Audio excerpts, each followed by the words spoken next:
Welcome to the Midweek Mailbag, your Detroit Lions midweek podcast where we answer all of your mailbag questions sent to us nicely over Twitter, or if you're a Pride of Detroit Direct subscriber, through that email, or whatever you want. I mean, those are kind of the only two options. You can try sending them elsewhere, but good luck.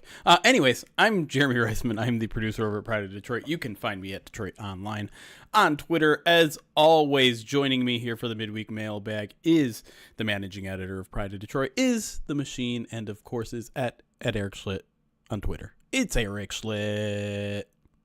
Hey, buddy. How you doing? I'm good, buddy. I tell you, you seem to be doing a lot better than the rest of the NFC North. Oh, hey, early shots in. Boom, boom, boom. I just finished a Pride of Detroit Direct article detailing how this feels like it was the first week all year that things kind of went in the Lions' favor. And I know some people wanted maybe the Packers in the first round, or weren't afraid of the Vikings whenever the Lions would have to face them, whether it be this round or the next round or whatever. But I'm personally relieved. And it's not that I was scared of those teams. I was just tired of them. I didn't want to see or hear from their fan base anymore. Sure. So to lose out on them and a Tampa Bay team that beat the Lions earlier this year, I'd say that all went pretty well for the Lions, all things considered. Yeah, just Matt Stafford and the rest of the NFC East, right? So you get to face a couple of teams that maybe you haven't played, and maybe a rematch. Again, that one might be a little the rematch with Stafford for the fourth time in the last few years. That might be a bit exhausting. Sure.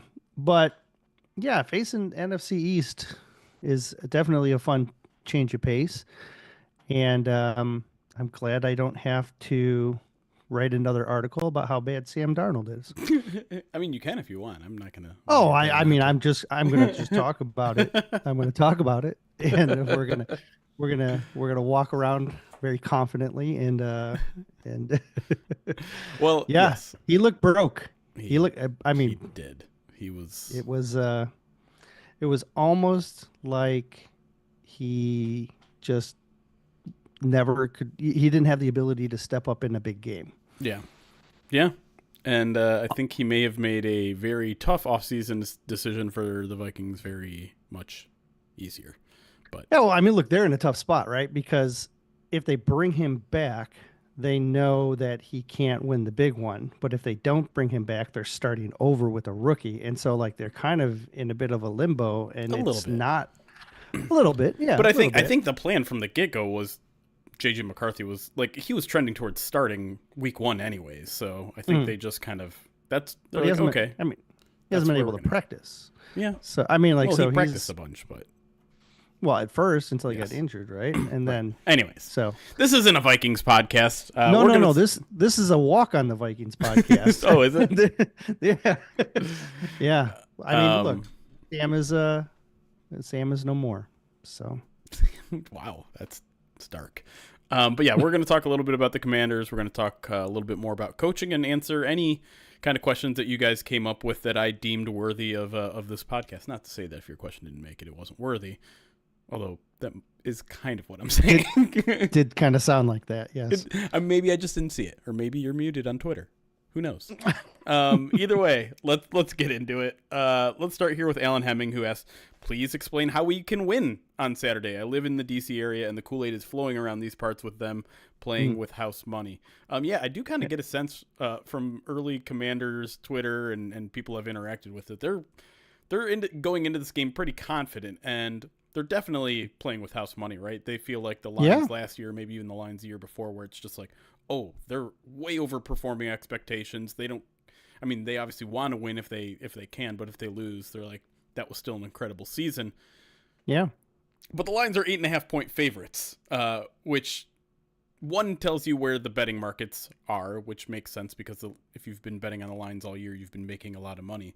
But I think it also speaks to, as I've dug deeper into this matchup in the 36 hours since we've known it was going to be this matchup, there's a pretty big talent disparity too. Sure. And I agree with all of what you said there. They were expected to win 6 or 7 games. Now they win what, 13, if you count the playoff win. Um, they certainly have some talent on offense, and they're getting the most out of it. Having a rookie quarterback excel the way that Jalen Daniels or Jayden Daniels has been very exciting and profitable for them. And the defense is it's improved from where it was in 2023, but it's still leaky, still has holes. You've seen them adjust. They went in with the concept of wanting to implement essentially like what Dan Quinn had run in Dallas, and they realized pretty quick they didn't have the horses to do that. They still are trying a lot of the same concepts, but they've had to switch away from they were more man heavy. They've had to switch to more zone because again they just don't have the coverage ability. So they try and blitz to account for their lack of ability to get pressure. Yep. And but the blitzing isn't getting home, which is showing an average amount of pressures for the league. Like they blitz, I think the 6th most. Yes. Right, so they're up there with the Lions. So they blitz quite a bit, but they only produce like half of their like league average when it comes to pressures, and then when it comes to sacks, they're bottom third, like 26 or something like that. So that's not really working. Like for the Lions blitz the most, but they also get a lot of pressures. They just don't always get home. Whereas the Commanders aren't getting a lot of pressures. So when they blitz, nice thing for the Lions is they are the third most efficient offense against the blitz. And when you can't get pressure on the Lions are the number 1 offense against no pressure. Right. And so passing offense. Yeah. And so if they can't pressure Goff, he will have the ability to sit back, make smart decisions, and cut them up. Yep. Lot of underneath if you need to, because that's where they've lived in recent weeks. It's going to look very similar to what the you're going to see. I think the game could look very similar to what we saw in the 49ers game, where Lions are just taking what's underneath and attacking that way, and then you add in their ability to run as well, and I think the Commanders are going to have a very, very difficult time slowing down the Lions offense. So how do the Lions beat the Commanders? They just outscore them because you don't even like the defense is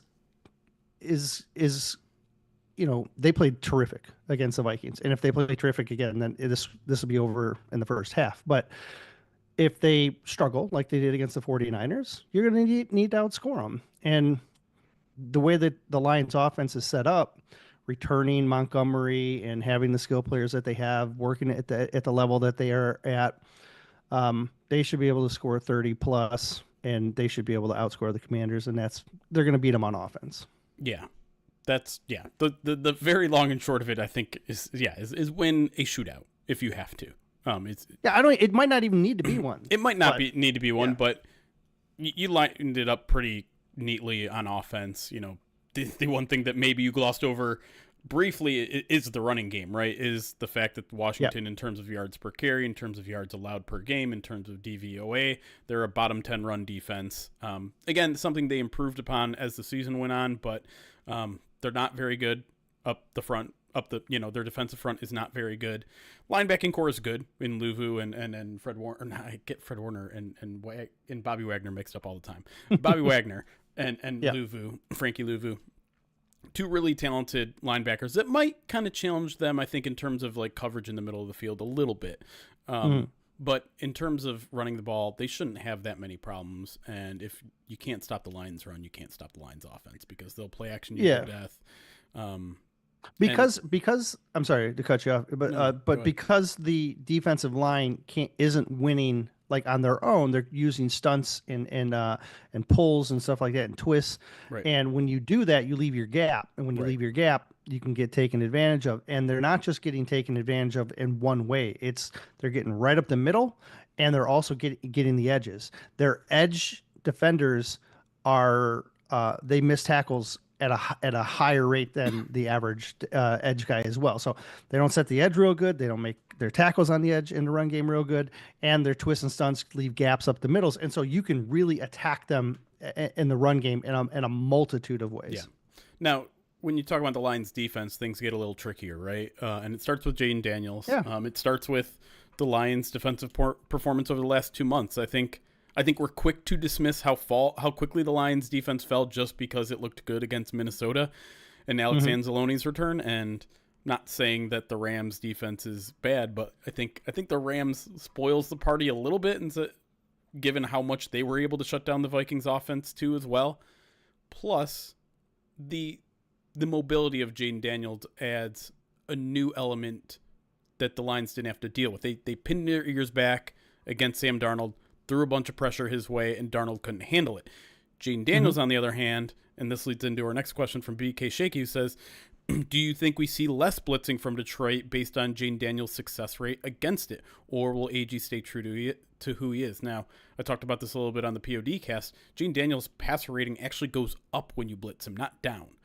He's top, I can't remember what it was, third, I think, maybe in passer rating, or fourth or fifth, whatever. Top 5, I think, in passer rating and EPA when blitz, compared to kind of middle of the road when he's not blitzed. So I'll throw it back to you. Do you think there's a chance that the Lions are going to have to change up their defensive strategy a little bit against Jayden Daniels? Because if you blitz him and then you miss, he's the guy that's going to make you pay.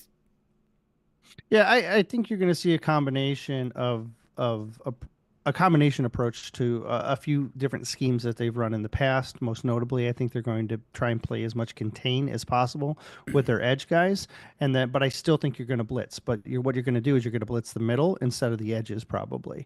So you're going to use your edge guys to contain. You're going to push with your interior, and then you're going to blitz probably up the middle as well. That way, you're still creating that contain around him. Yeah. The trick will be, he can slip. If he slips you up the middle, then you've got a problem, right? Especially if you're playing man.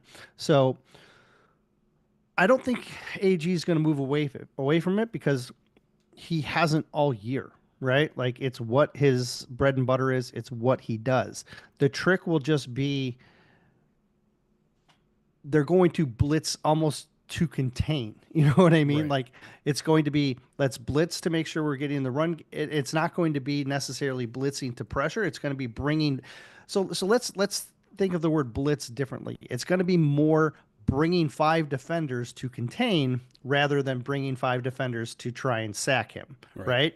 So it's a different variation of what a traditional blitz would be. I still think they're going to bring 5 defenders because they have to, because they don't have the talent in the front 4 to create that contain or squeeze. The squeeze part is why you blitz that 5th guy, right? And so you contain with your big bodies, you squeeze with the blitz, and then you just make sure you hold your gaps. Yeah, it's interesting because part of the reason they were able to succeed against the Vikings, and Al did a great job of breaking this down on our site, is Levi was kind of a hellraiser on the inside, and some of that is from the stunts they were running, from the blitz they were using to get him help. You know, a lot of times DJ Reader's like crashing around and taking out 2 offensive linemen so he can loop around him and attack the quarterback. They're going to need more of that. That's still in play. Yes. Yeah, but exactly. That's very much in play. Yeah, exactly. Again, like when you're doing those loops kind of in the same way you were talking about with the Commanders defense, like you're leaving your gaps. And so it's a little bit scary. You have to be very disciplined with your rush lanes, even when it is just a twist or a stunt.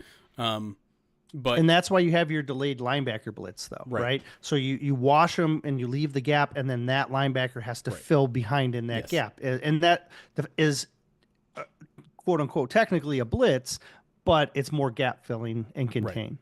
Right. This leads to another question here that's related to all of this, because when you blitz a 5th guy, maybe even a 6th guy, it maybe takes away your opportunity to run a spy. And Victor's Wheat asks,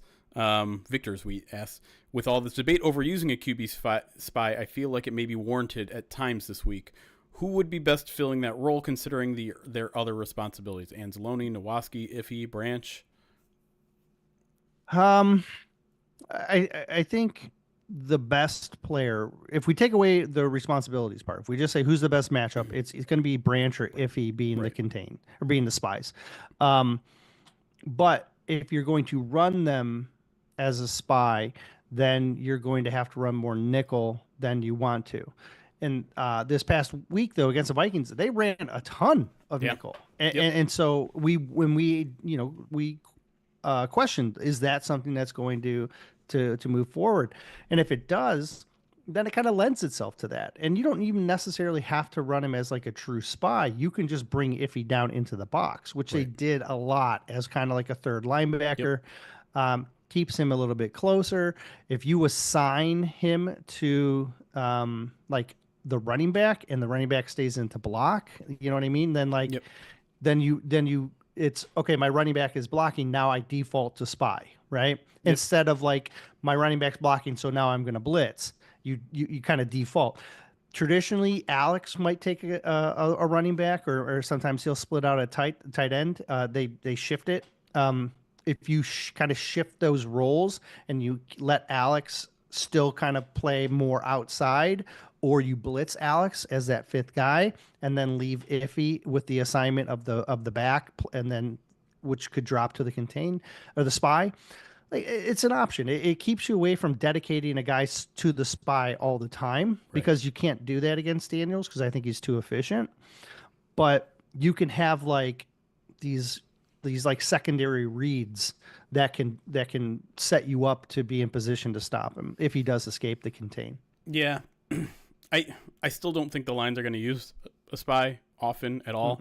I understand why Lions fans want it maybe this week over even other weeks. I mean, Jayden Daniels, according to Football Insights, scrambles way more than any other quarterback in the NFL. He has 75 on the year. Actually, they're using PFF. So via PFF, and this is not including the playoffs, he had 75 scrambles this year. The next closest was Bo Nix with 50.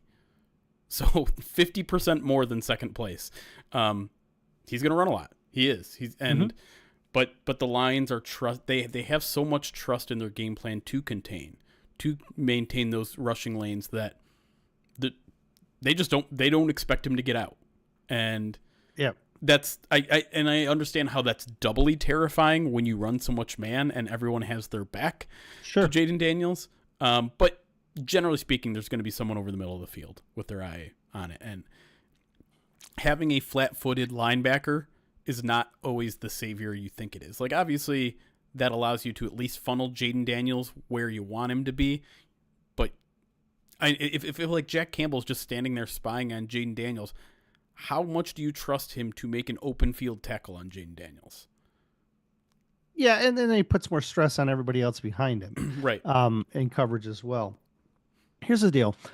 I know that historically the Lions have a massive problem with mobile quarterbacks, but they've done a pretty good job against the mobile quarterbacks they face this year. They faced, Anthony Richardson, Kyler Murray, right? Yeah. Early in the season, they had a handful of these guys that they had to defend, these mobile quarterbacks. And so it's not going to be something that they're not familiar with. Yeah. And it's not going to be something that they can't game plan for. It's interesting because, and this is just based on my memory, so I don't know if it statistically holds up, but it feels like they actually have more trouble with quarterbacks who run designed runs. Because early in that game against Kyler Murray, there was a bunch of design runs early. Early in the game against Anthony Richardson, there were some early runs that were working. And then obviously Josh Allen was a terror all game because a lot of things were going on. Yeah, that was a separate animal. Right. But yes. Scrambling to me just hasn't been that much of an issue this year. And yeah, it's in both games. I think you correctly pointed out the fact that it was early, right? They struggled and then they tightened it down. Course corrected, yeah. Yeah, and again, you might see a similar impact in this game. He might cut loose and get half his running yards in the first quarter, and then it's minimal after that. I mean, that's what the Lions have done, like you said, pretty much all season. All right, next question here kind of deals same kind of area here. It says from RCJ1S asks, games, especially in the playoffs, are won up front. Can you compare Washington's O-line versus the Lions' D-line and vice versa? Where are the strengths and weaknesses of those matchups, and how do you envision the Lions exploiting them? So my early take, and again, this is kind of early scouting report research here. My early take on the Commanders' offensive line is that they are playing better than the sum of its parts. I'm looking at that offensive line, and there isn't a standout amongst them. There isn't a guy where I'm like, that's a dude you have to worry about. But at the same time, like if you look at things like ESPN's pass block win rate, run block win rate, they're top 10 in both. They're far worse at PFF's metrics for whatever reason. But you have a rookie left tackle who's given up 9 sacks according to PFF. You have I always forget how to say the Wisconsin center, Tyler Biadasz. Okay.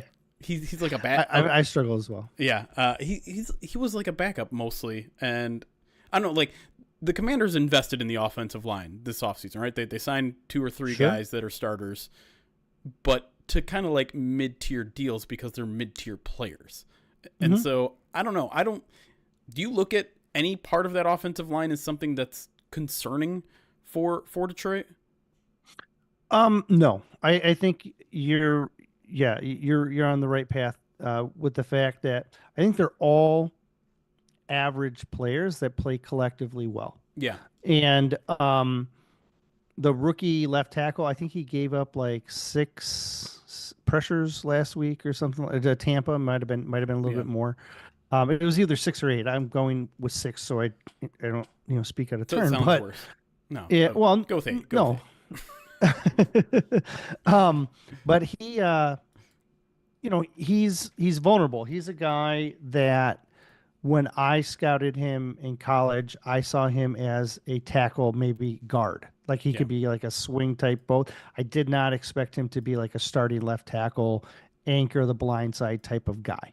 And so again, I think he's a good player, but he's also a rookie, so he makes rookie mistakes, and he's still, he still has his flaws. But everybody's pretty much average. 6 pressures, a 19.9 PFF pass blocking grade, though. That's rough. Yeah.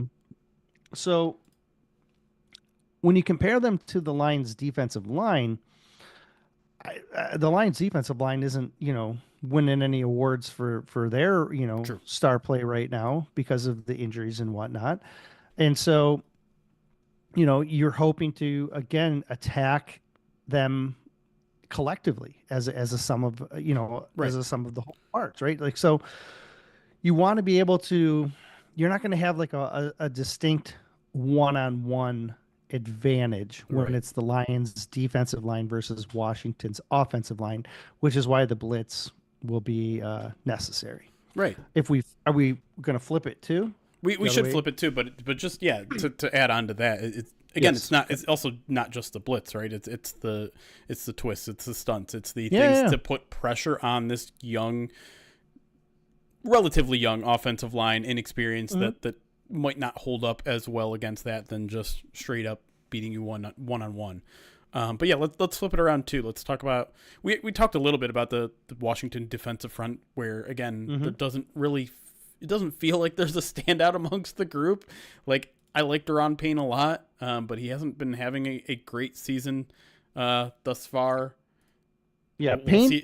Assuming he plays with his extremely dislocated finger that he came back. I mean, he popped it in and played the rest of that game. So I would assume he's going to play, but who knows? Payne and Allen were like the core of this defensive front for a long time. But they're not playing well this year. They're struggling. Their effort seems not as high as we've seen it in years past, and it could be scheme change where they're not fitting it quite properly. Sure. But both of those guys were expected to be like studs, and they have not been. Right. And that's part of why they've been so leaky against the run. I think Fowler, their left defensive end, is overrated, and he'll go up against the best offensive tackle in the NFL, and so he will probably get smashed. They'll probably stack Luvu. They'll probably try and stack him and rush him off the edge there on that side. Again, if it's not Panay, maybe you're a little bit more worried, but Panay's pretty awesome, and so again, that does not worry me at all. Armstrong on the other side, I think, is an average to slightly above average. He's familiar with the scheme because he played it in Dallas last year. That's part of the reason why they brought him over. But again, I don't think he's anything that is necessarily. You're not as worried as you were the week prior against Greenard, right? Or Grenard, right? Jonathan Greenard. So I don't think there's this lethal attacking front that is going to really have an advantage in any one spot. Yeah. And if I would go as far to say the Lions offensive line should have an advantage at every spot. Yeah. And that's part of why I think the Lions offense should click so well, is because you're talking about arguably one of the best offensive lines in the game versus a middling defensive line that is struggling. Yeah. I think when it comes to Lions offensive line versus Washington's defensive line, it's probably the biggest mismatch of the game when just going position by position. Really, you mentioned the only guy that I'm concerned about in that matchup, particularly when it comes to pass rush, is Luvu.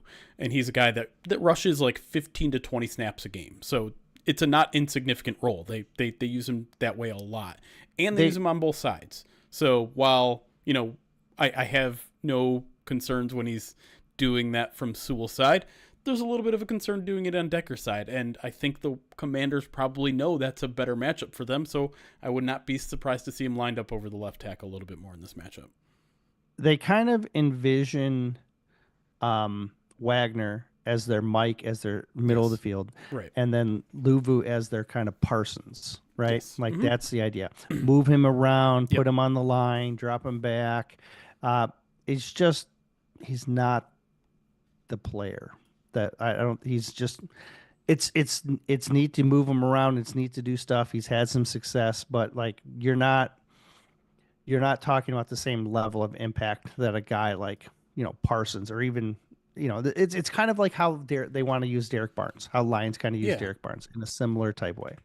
He's a better pass rusher than he's between those two.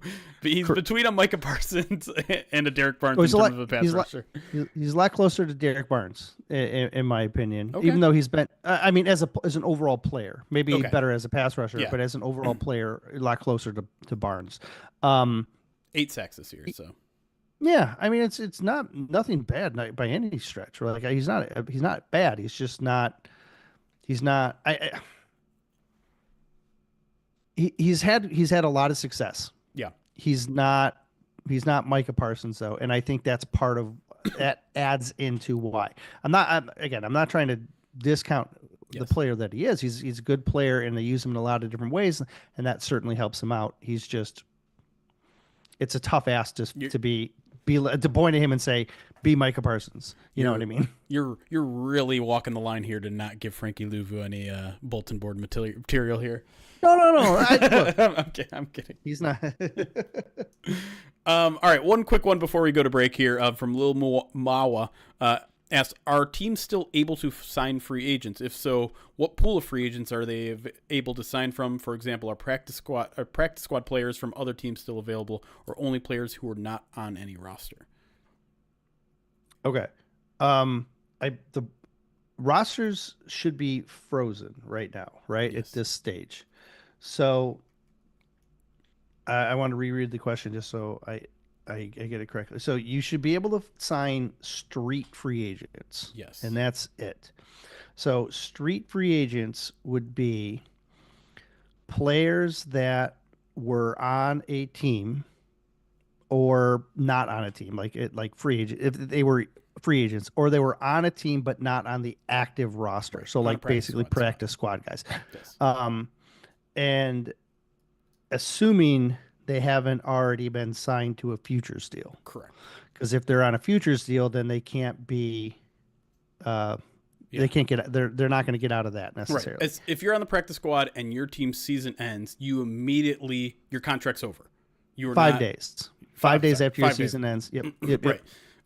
So then like Erik says, you have that window to either sign a futures deal. That way that team has your rights going into 2025, or you become a straight free agent where you can join a playoff team, if I'm fairly certain, correct? Yeah. Yeah, you can. It's most guys take the job security. Let's say that, right? I believe, I shouldn't be saying this since I don't know for sure, but I believe Go you ahead. could still poach a practice squad player of a playoff team. It would be highly irregular. That's a good question. I'm not sure. That's a great question. I'm not certain on that one either. Well, look it up. Not you, the listener. Look it up. Here's the deal. I don't expect them to sign anybody off of the street. No. Not at this stage. The rules are the end of season rules for teams that have been eliminated and for the rosters that are still working in the playoffs. They're designed for a reason. Like, for example, let's say a team cuts a guy. Well, if you claim him, he can't even be added to your roster until after the Super Bowl anyways. Yes. Right? So that's a good point. So it's not like you can just grab a guy. Like, if you're adding guys right now, you're either adding them from your practice squad or you're returning them from IR. Yeah.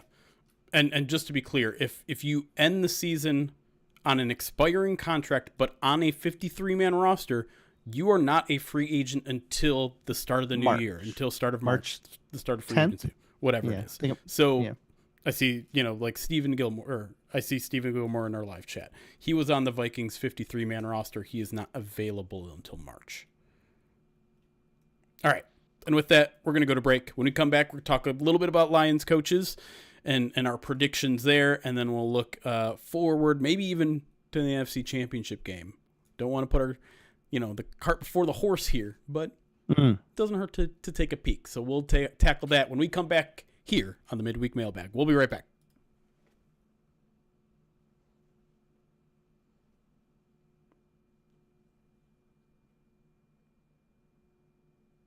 All right, it's break time. What's up, everybody? Thanks for adjusting on the fly. I know last night I said we were going to do a late night mailbag, and schedules got flip-flopped a little bit, and I would much rather be doing it now than I'd be doing it at 9 or 10 o'clock at night anyways, so because we got a late night ahead of us in 4 days or so.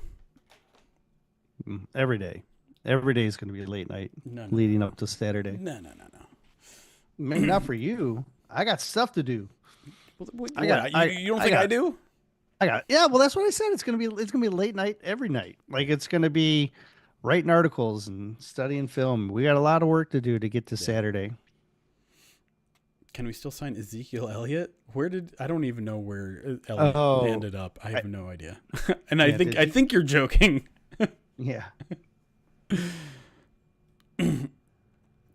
What's up, Jeff/Apex? Instead of my weekly question, I have a statement. Okay, shoot. And while you do that, I'm going to read some alerts here. RGA with the 27 months says, "Hi, honey." Hi, RGA. Saiganisa, sorry that I probably butchered your name. Thank you for subscribing on YouTube. Zulu, thank you for the follow on Twitch. Dank Ample, 19 months, says Terrell Williams gets all the attention on defense, but can you speak to Deshae Townsend's contributions and how much we would miss him if the 49ers hire him? So I think it would be missed because obviously the secondary's done very well. Yeah. If you read my article on him interviewing, I tried to basically say I don't understand the fit. You don't get the fit. Yeah, like I think he's a good coach, and I think he's warranted in getting interviews. Yeah. But it would be a complete 180 for Shanahan to hire a guy who has no experience in the scheme he likes to run. Right. So it would go against traditional Shanahan hires. But as you also noted in the article, maybe it's time for a change. Yeah, maybe. Yeah. They're not, they don't like Washington. they don't have the front that they used to when they had like 5 or 6 first rounders on the defensive line. Now they're down to 2, just like in San Fran, and they're Right. not as impactful as they used to be. So, ironically, it's a very similar. It's going to be a similar scheme to what you saw in San Fran. It's what we saw in Dallas when the Lions hung 40 something on Dallas or whatever that was. Right? And so it's a scheme that they know. It's a scheme that they're going to know how to beat. Yeah. And they run a lot of single high, which is something the Lions have seen a ton of down the stretch for whatever reason. I mean, like every team, it seems like because San Fran ran it. Yeah. Chicago ran it a ton, right? So lot of single high teams lately. So again, Lions are going to be comfortable with that. They know how to stretch it. They know how to attack it. Yeah. But I mean, just to get back to the original question a little bit, Oh, sorry. Yep.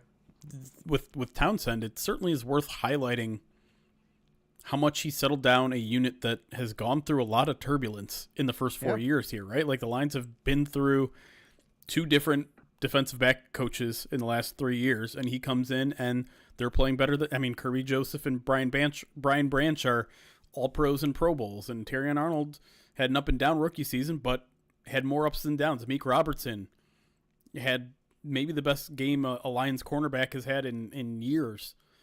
Carlton Davis was the number 1 corner in the league for like a month. Right. And now obviously, like, there's a talent infusion there, but Yeah. being able to coach Brian Branch to play safety is something that Townsend was obviously a huge part in. Getting Terrion Arnold to win the starting job out of training camp was a big part of it. Allowing this team to weather some of the storms that they had with, all the issues they were having in the front 7 with injuries. All that pressure was on the back end, and the Lions survived it. And Townsend definitely deserves. I mean, I think we probably should have been praising him a little bit more than we have been. Now, of course, when you're also talking about defensive back development, Aaron Glenn is 100% part of that conversation too, right? It's the position he played. He's, if you watch him during practice, he wanders around the entire team, but he definitely spends a little bit more time around the defensive backs. And so it's his baby too, but I'm glad this question was asked because I think Townsend hasn't gotten the credit that maybe he's deserved this year. It's been very good. Yeah. Romero, thank you for the 12 months. Subscribe to the channel. That's a full year. Thank you so much. Our good friends at Roar the Lions UK, 27 months, says LFG, 3 Twitch babies. Good math over there. Appreciate y'all. Texas Wolverine, 32 months, subscribed to the channel. Uncle T-Rav, 100 Brit, says it's been an amazing season. It wouldn't have been the same if we didn't get to enjoy this pod with you guys. Let's finish the job now. Hey, appreciate that, man. And then Tyler Verse, the books, thank you for the follow. We also got a really nice message from Jeff over on YouTube, who used to be Apex. Says, I just wanted to say I'm so glad SB Nation brought you guys back. I don't know where I would be without the weekly pods. I can't imagine having this season without you guys telling me how to feel. Well, we don't want to do that. You guys feel however you feel. But we're happy to share how we're feeling. And I mean, maybe we remind you every now and then to just like stop and smell the roses a little bit and realize that no matter what happens in the next 3 weeks, 4 weeks, you witnessed a 15-2 season, and that's something that most franchises don't get to experience. But it's okay to want more in that too, and expect more in that. Speaking of feeling, Kneecapper 21 asks, how do you feel seeing Sam Darnold crumbling these last 2 weeks? I'll tell you how it feels. It feels like sitting by the edge of the water, sipping coffee, watching the turbulence throughout time just slowly settle and slowly get to a point where water just finds its level and then just peace and just sipping away the whole time. Just a little bit of vindication. I appreciate that your victory lap is more about celebrating yourself than talking shit about me defending Sam Darnold all season. Because, I mean, I don't know. Part of me thinks there was no reason to expect what happening because he's been incredible this year. But he hadn't been put in that sort of pressure situation. And generally speaking, I'm of the belief that if you can play good football, and listen, like there were pressure situations along their 14-3 season, right? They were end of game situations in which he thrived in. Yeah. So I wasn't expecting, like, could a step back be expected? Yeah, I guess he hasn't played in high profile games before. Was expected. Could Go ahead. Be. It was like expected. The complete implosion, there was not a statistical reason for that to happen. Oh yeah, no. It's just I watched him and I knew the type of player he was, and I was like, well, eventually he's going to implode. Oh, dude, it took. I was very calm in my reactions last night, but I wanted to walk all over the place, and I wanted to comment on every one of your comments. I wanted to comment on, and I held back on doing that. Well, I appreciate that. I was half expecting it. Every time I said like, "Oh, the clock struck midnight," I expected someone told you that was going to happen 10 weeks ago. I was expecting that, fully expecting. But you mostly had your thumbs at rest last night, and good for you for that.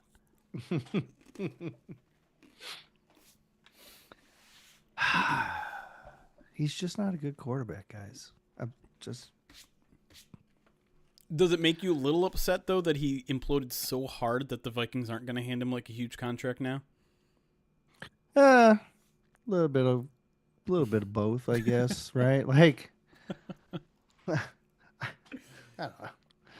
Like, you definitely want your rivals to make poor decisions, and so you're hoping for that.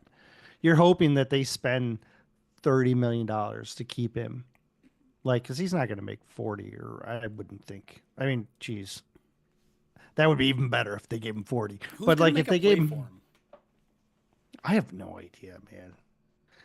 Like, I feel like it might be someone from the Shanahan tree because there's obviously an affinity towards him specifically with those coaches so far, right? Yeah. I'd have to. Which Shanahan coach is in need right now? You know what I mean? Yeah. Oh. Like, because he's not coming cheap now. Like, his agent's gonna sell him on. This is a guy who led a team who was supposed to win 6 or 7 games to 14. Like, they're going to, and that's when the team sends them the tape of the last 2 games. Be like, huh? Right, but I think he's gonna make. I think he's gonna make a fair amount somewhere. 30. Yeah, I think he should be asking for that. Yeah, you got him for 10. He played at that higher level. Ooh, Stefanski? Yeah. Oh, is he from the tree? I guess, right? Or is he? I think he's somewhere there. I know the Browns need something. There. They certainly do. And were they in the draft? Kick. Browns 6? Yeah. That's my guess. Yeah, that might not be enough to get the quarterback they want. Like that. I brought up Darnold returning. They're 2. They're 2. Oh. Yeah. Jeez. Maybe you want to pair a rookie with a vet. Bears. Seattle or send them the Steelers. Just let them have a collection of quarterbacks. It was a momentous weekend for NFC North quarterback hating Pride of Detroiters because you had your moment on Monday, but Ryan had his moment on Sunday afternoon. Mm-hmm. And unlike you, his thumbs were working overtime. Yeah. But yeah, I mean, like, it's the Jordan Love narrative is going to be so much different this offseason than it was last offseason, because it obviously went out on a high note, right? They obliterate the Cowboys. Yes, he makes a mistake in the NFC Divisional round that loses them the game against the 49ers, but the way he finished that year, people were going nuts. And then this year was like a step back. I don't think you can describe his 2024 season as anything other than a step back. It's kind of who he is, though. A little bit. And I the excuses are already out the window, right? With the wide receiver core was never good. They were beat up and all this stuff. And this is the same wide receiver core that a year ago was the best young wide receiver core in the entire world. Exactly. We talked about it a little bit last night, how they were trying to convince people that, like, oh, we don't have a number one. Who cares? You don't need a number one anymore. We got 3 or 4 number twos, and that's actually better for a quarterback because it forces them to spread the ball. And it's just like, right? Yeah. Okay. How'd that work out? You got Jayden Reed. Who else you got? That really scares anybody? Tucker Kraft, maybe that's it. Aaron Jones. Oh wait, not anymore. He's on the Vikings. Josh Jacobs was good though. I've always liked Josh Jacobs, but not as a receiver. But anyways, yeah. I'm interested to see where the national narrative goes on Jordan Love, because they were even trying to push that, like, he was lighting the league on fire down the stretch this year. And then I was like looking at the stats, and it's like in the last 8 games he has 5 touchdowns and 1 interception or something. I'm like, what? That's not good. Like, I get that's a good touchdown to interception ratio, but that's not a lot of touchdowns. I'm exaggerating the numbers there. I don't remember exactly what they were, but to me it didn't quite match up with what I was seeing they blew the Vikings game. Like, they weren't even competitive in that game for most of it. They lost against the Bears. I don't know if that really means anything. I don't know how much you can take from that game since now they're trying to win. So kind of. They had beaten the Bears, like 12 or 13 times in a row. So yeah. It's definitely funny that they lost that game and that they finished 1-5. And yeah, so I saw someone in the Pride of Detroit comment section mention this. I did not actually see the article, but Acme Packing Company apparently wrote an article about Jordan Love's contract and whether they could get out of it or not, coming to the conclusion that they can't, which is just wild that's even part of the conversation, considering where we were last year. All right, let me look down the stretch real quick because I'm just kind of curious. Yeah, he doesn't have awesome. So down the stretch he had 1, 2, 3, 4, 5, 6, 7, 8, 9 touchdowns and 1 interception in 1, 2, 3, 4, 5, 6, 7, 8 games. Blech. And you're talking about like an average of like 170 yards. He was not lighting the world on fire down the stretch. He was playing safe football while they ran the ball a lot, which is actually not what he does best, right? It's not what he likes to do. He likes to test teams downfield. He likes to throw off his back foot and throw a jump ball, and in some cases get his receivers injured. Like, that's also remember when people were like, Jared Goff might be like the 3rd or 4th best quarterback in this division. Last year they were saying that at the beginning of the year, because Justin Fields was, they finally got everyone. They got all the pieces in place now. It's wild. Someone put out the tweet yesterday or the other day. It was just like, the playoffs are a good reminder that there's really only about 6 or 7 good quarterbacks in the NFL, and everything else are teams just trying to convince you that their quarterback is good. And there's a little bit of truth to that, but I think there's 6 teams. There's only like 6 teams that I think are like. That's why good. The wild card was so. We talked about lopsided, like how right? the difference between the teams that we knew were destined for the playoffs versus the teams that were on the fringe. Yeah, how there was a gap, and then between them and the lower teams, it was noticeable this year. In the past, you've been able to massage things and be like, this team could be good and they can make a run. Look at if they get hot, look out. This year, it's been like boom, boom, boom. Very defined Chalk. tiers. And Yeah. every game was chalk except The Washington. Rams. Well, Yeah, there I were the guess the four. Rams are technically by record Yeah. they weren't. It depends by Okay, record, by well, seed, right? by seed, everything went as planned, save Washington. Well, Washington were the was Chargers at home? Chargers were 5. Chargers Chargers were 5. Yeah. Yeah. Okay. AFC Oh, right. It was went at 1, 2, 3, Texans. 4. Yeah, you're right. Yeah. AFC went 1, 2, 3, 4, and NFC goes 1, 2, 3, 5. 1, 2, 3, 6, or 1, 2, 6. 4, 6. Yeah. What? 6 beat the 3. Oh, you're right. You're right. I'm sorry. I'm tripping. I'm just like I'm power ranking them in my head. I'm like, oh no, Yeah. I don't know. But it helps. This, I mean, getting the 1 seed and not having to go through that, the Rams in a neutral, like, and then not having to then go to the Eagles and getting the bye and now getting the only team that upset, and what a luxury getting the 1 seed was. Like that game, that week 18 game was so massive. Yeah. And the Lions, what gives me so much confidence about them right now is like they are hardened, right? I think like that run last year, Yep. loss last year, that has hardened them. And Right. they are prepped, they are focused, they are ready.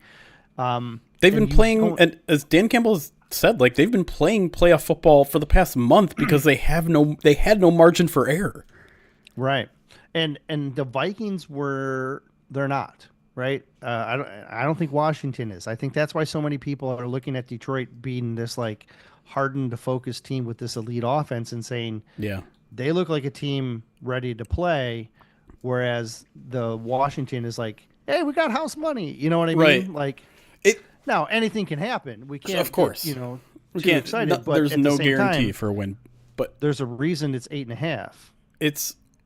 I feel incredibly like I did last year's divisional round game against the Bucks, where it's just like, on paper, the Lions are the better team. Like the Lions are in a fortunate matchup. Last year it was kind of like by luck a little bit because I don't think anyone expected the Buccaneers to necessarily get that far. And I guess you could definitely say the same about the Commanders, though, right? And the one X factor in both of those games is quarterback play. Baker Mayfield made a bunch of plays in that second half that made it close. Jayden Daniels can do the same. Jayden Daniels has not flinched in the biggest moments like Sam Darnold has, right? He's mounted these fourth quarter comebacks. He's got 4 of them in his rookie season. They've won every single of their last 5 games on the final play from scrimmage. And Daniels They've went won into Tampa 7. on the road in his first playoff game and ran a 4-minute drill to win the ball game. Like that is, They've won 7 at like 7 games on the season. I know there was the last 5, but like 7 on the whole season as well. Like, it's crazy. Right. Going back because the Hail Mary is then included in there too. Yeah. And then a walk off in week 2. Yeah. So I mean,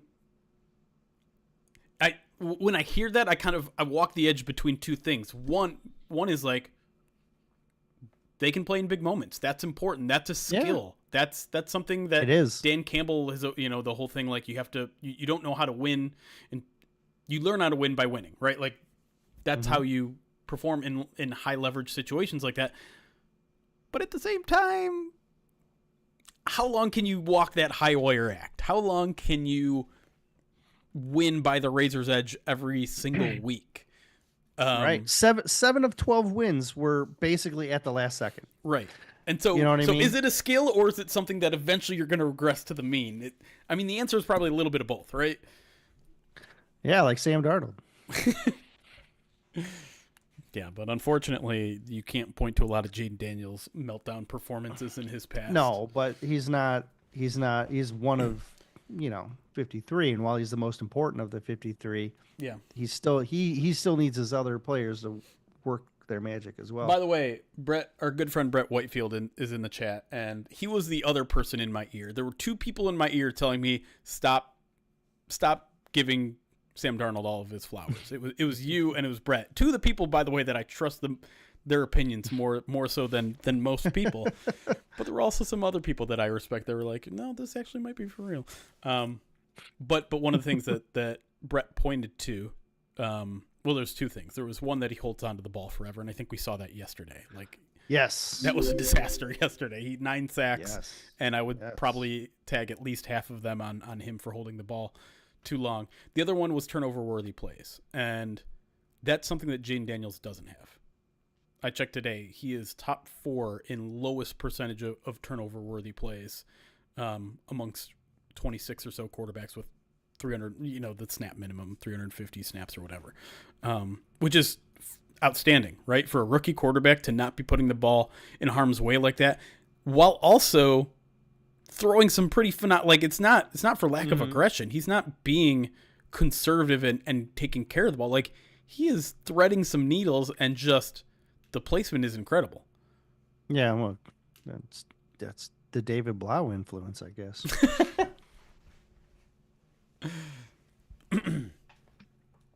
David Blau. Am I caught up on alerts?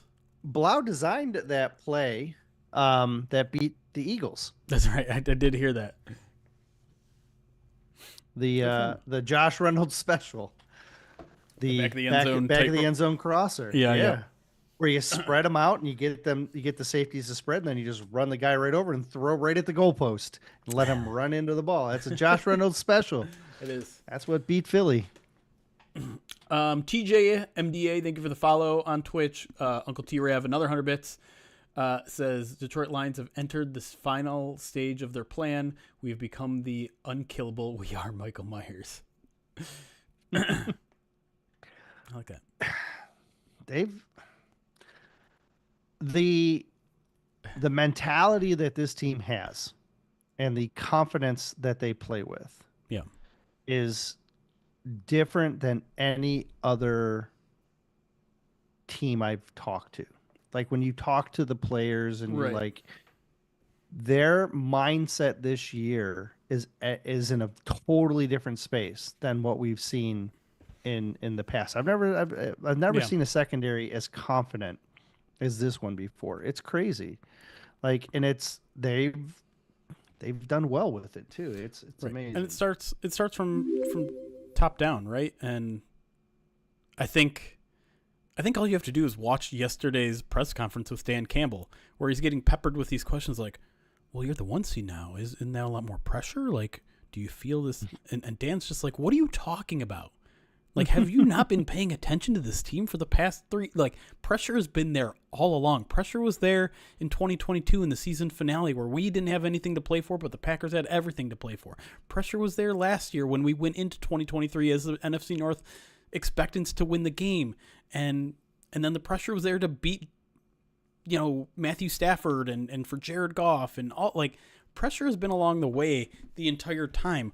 Why does a seed change anything? And Dan's like trying to convey this message to Carlos, who just keeps peppering him with like the same question but asked different. He's like, I just don't see it the same way you do. And he drops an F-bomb for the first time maybe ever in a press conference. Just like, that's just not how I fucking think about things. Like, we think about things as the game in front of us, and we know who we are. And as long as we stick to that, there's like all this outside noise about, never won a Super Bowl, never been in a Super Bowl. You're the 1 seed. You're expected to be there, blah, blah, blah. Like, none of that enters his domicile, because he has this team so laser focused on what they need to do. And that's the only thing that matters, what they need to do and the thing in front of them.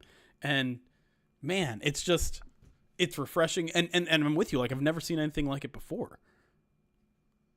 Yeah, Carlos, that line of questioning is the perfect example of a writer who had a story that they wanted to write and were looking for the answer to make their storyline connect. Right. And he wasn't getting it, and so he was trying not to have to pivot. Like, you can't. There are columnists who go in with a story idea and they ask questions accordingly. There are you can go in and you can say, hey, I have this, if you go into the oppressor or whatever, you go in, you talk to a player, you can go in with an idea of saying, hey, I have an idea for a story, but you have to be Valuable. flexible with your answer. Yep. And there are certain members of the media that are not flexible with the answers they're getting, and they're not able to pivot. They just try to get the story they want, instead of getting the story that's there. Right.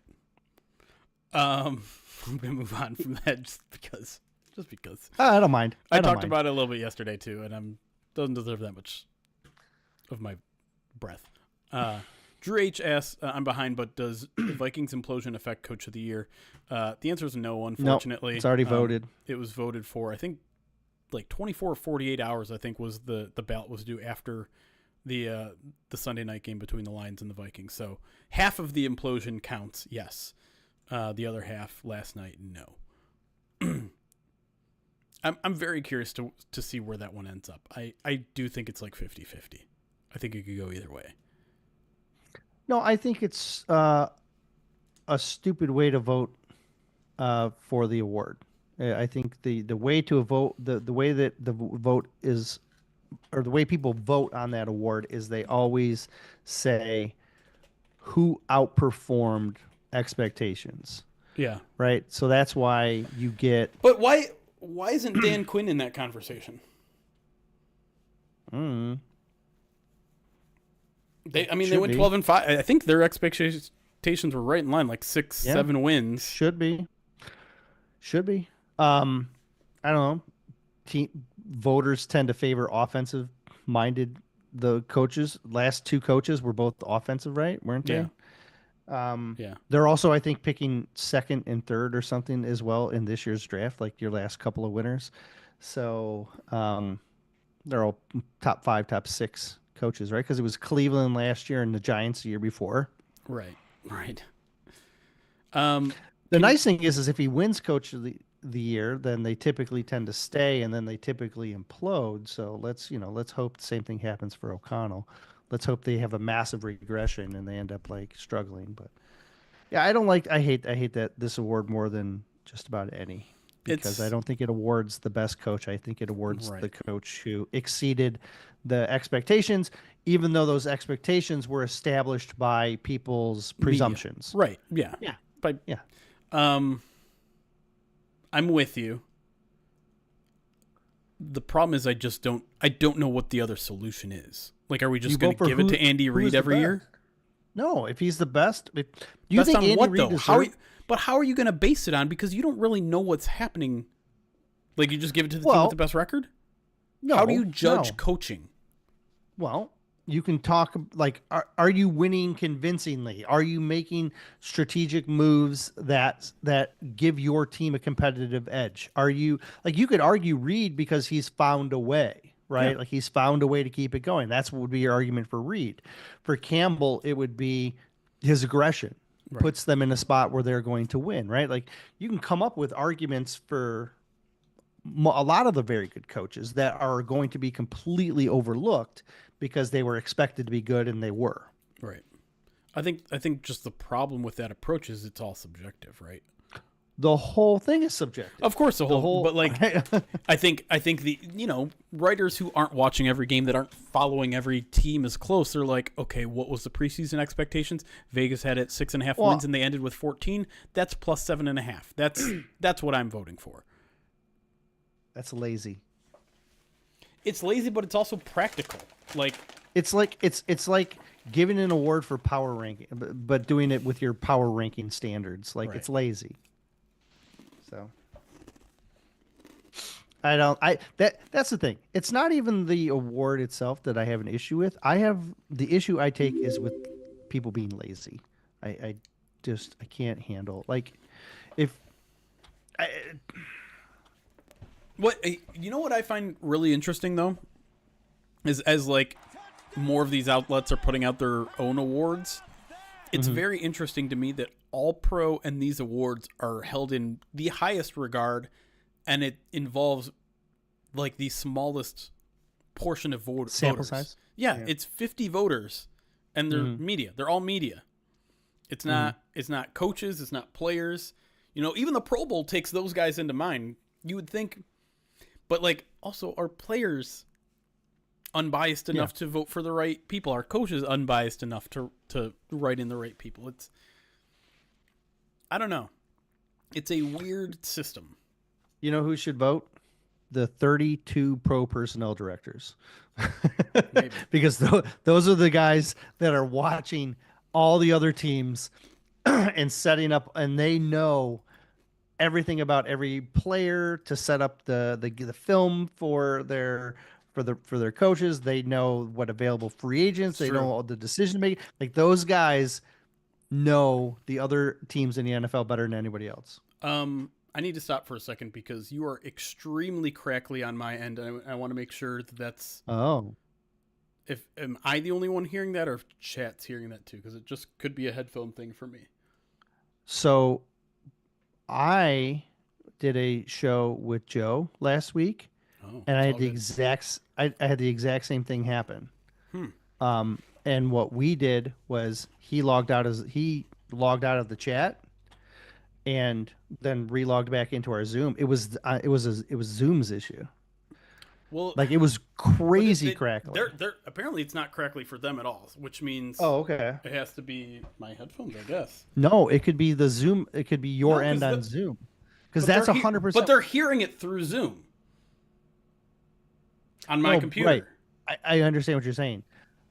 What I'm saying is we recorded a podcast that no one heard the crackling either. I was the only one. But I heard it like crazy, and I was the Zoom host. And I'm wondering if it's like a weird bug, because I did the same thing. We unplugged microphones. That's not gonna work. We restarted. The only thing that worked was the guest had to drop out of the Zoom call and then jump back in. Is it still crackling on your end? Yeah, a lot. Okay, I'm gonna bounce, and then I'm gonna come back. Okay. Weird.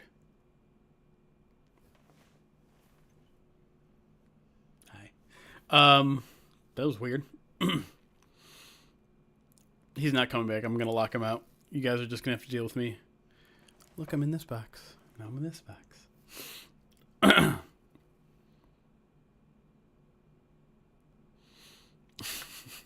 You with me? Yeah, it's still bad. Oh, really? Yeah. Hold on, I'm gonna try one thing on my end. Okay, maybe it is just. I mean, I haven't touched any of my stuff, so. But that solved the problem.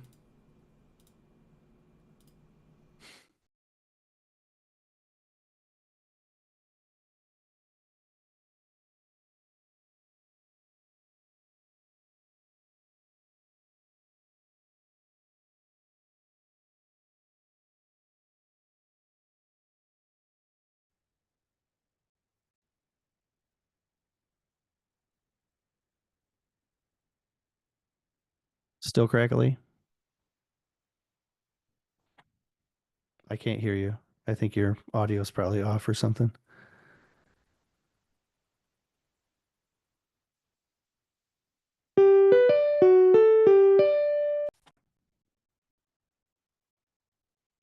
I think you're muted.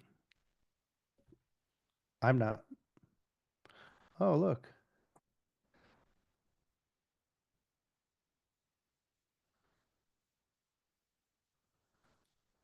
Okay.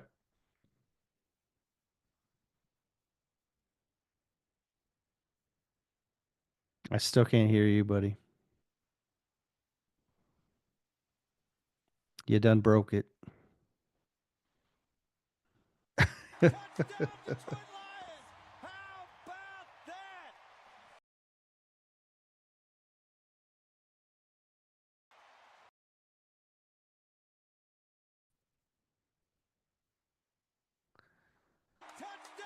There you go. You're back on.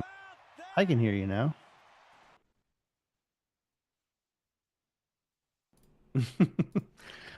Momentum. Oh, there we go. There we go. There we go. I fixed it. You can hear me now. Relax. I know you can. I can see the levels. Okay. What was the problem? I don't know. Every now, like I can't even explain it. I have to reset something. Okay, cool. Well, honestly, I had the thing. exact same issue. Yeah. I was was concerned for them. Like I say I couldn't have dealt with it with the way it was getting worse. No and worse, way. But. No way. I had to pause our recording because it was unbearable.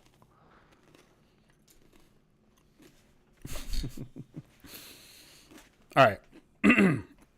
Excuse me for eating. I didn't have breakfast today, and I'm starving. So, Spielman, thank you for the 28 months of Super Bowl bound, baby. How was the Jets interview?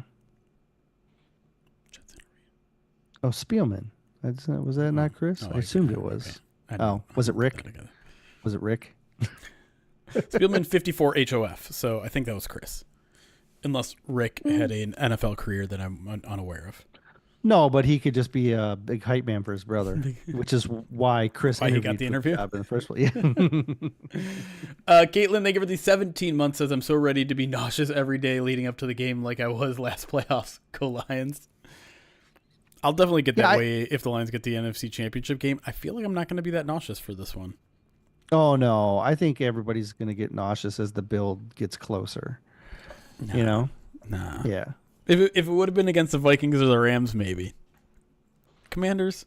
This is part of the reason why I wanted to play the Commanders. It's like there's no extra emotional stakes in this one. Because if I lose to Washington, I don't like. It's not gonna bother me watching, like, if the Commanders go on a roll here and win the Super Bowl, right? But if the Vikings or the Rams had, I mean, I guess the Rams technically still can, but would have been worse. Brett says Lions by 16. There's a path. There's a path to that. Brett, give me a 2-sentence reason why. Ice Cecil, thank you for the 40 months subscribed to the channel. And Love Lion 69, 17 months says, been rock hard since free agency. Ready for this baby to explode on the Lombardi. Jesus. Well, this is like I think you're supposed to seek medical help after 4 hours. 4 months. 4 months. Yeah, that might be a problem. This is the issue we face when we enable Nick the Greek. Nick, listen, buddy. They gotta have doctors. I won't say where you live, but they won't. I'm not saying this is Nick the Greek. I feel like this is Love Lion, and to be fair, his name's Love Lion 69. So maybe we should have seen this coming. No pun intended.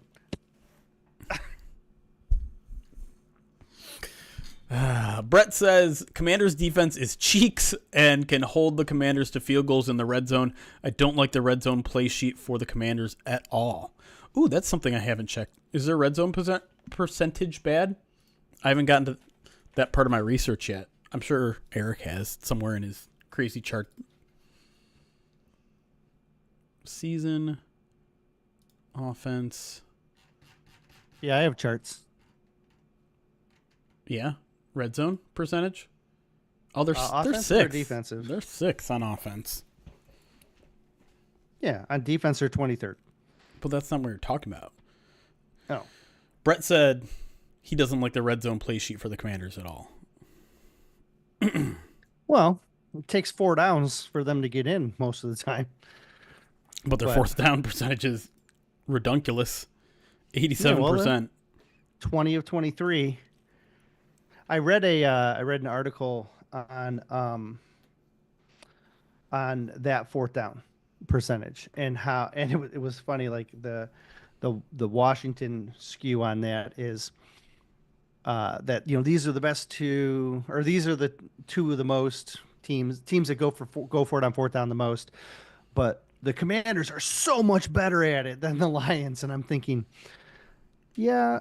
Washington went for it 23 times. Lions went for it like 33 times. Like another 10, right? Yep. Like hold up that percentage when you double the amount of times you go for it, or 50, increase by 50%. Yeah.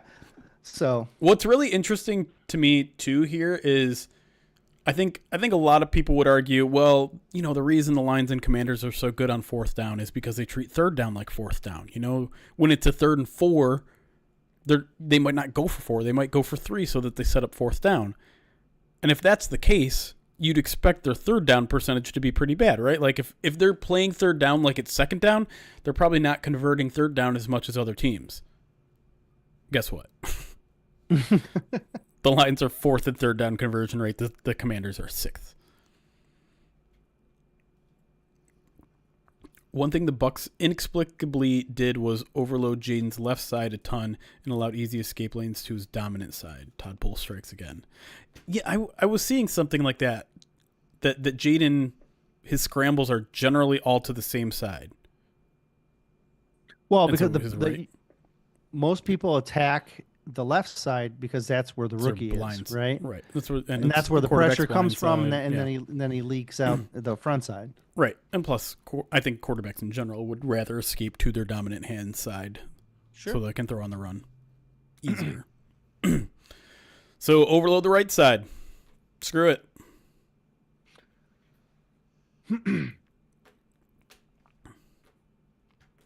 Dang. I didn't realize you had thoughts about Todd Bowles like that. I have thoughts about Todd Bowles like that as a head coach, as a defensive coordinator less.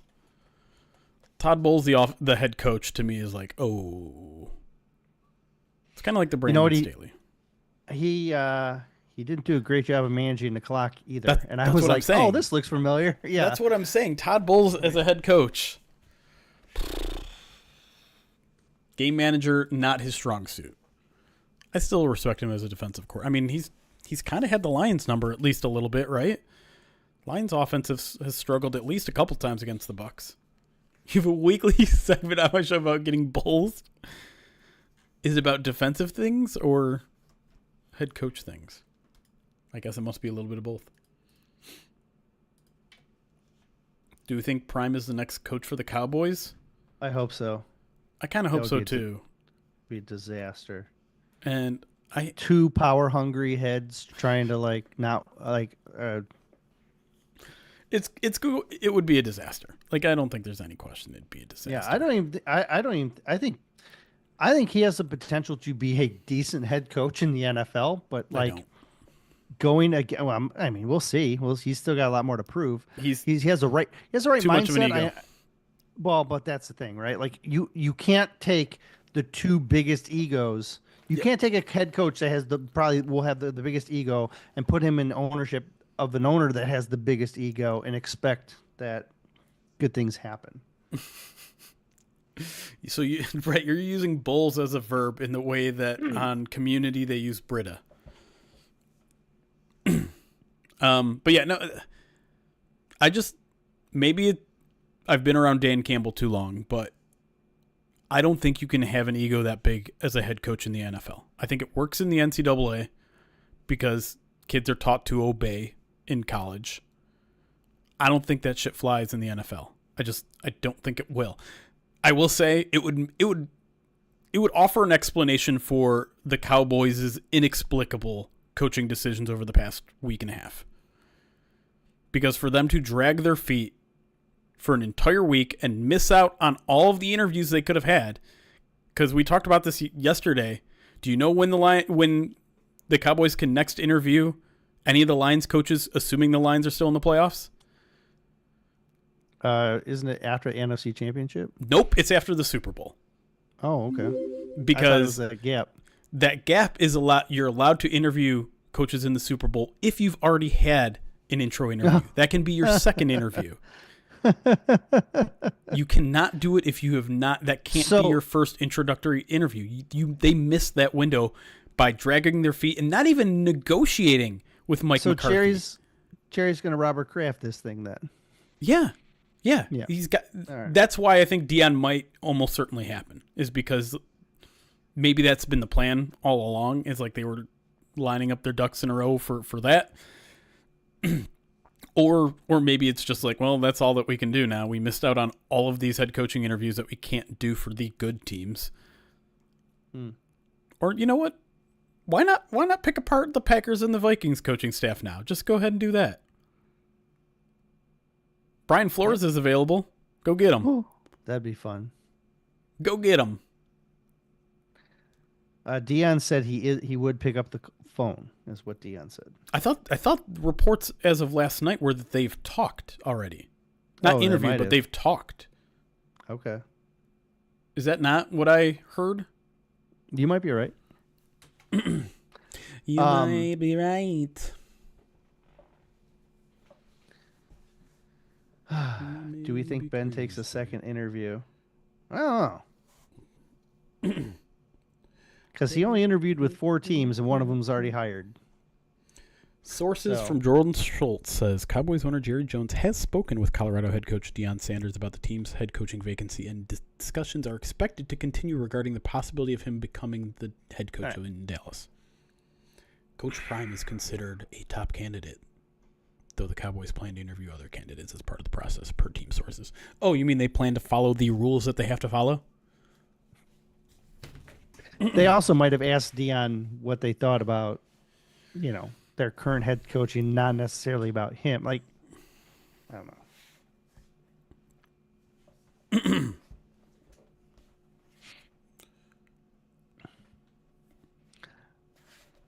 I don't know why. Loyalty to any college program, man. He walked out of Jackson State in an instant.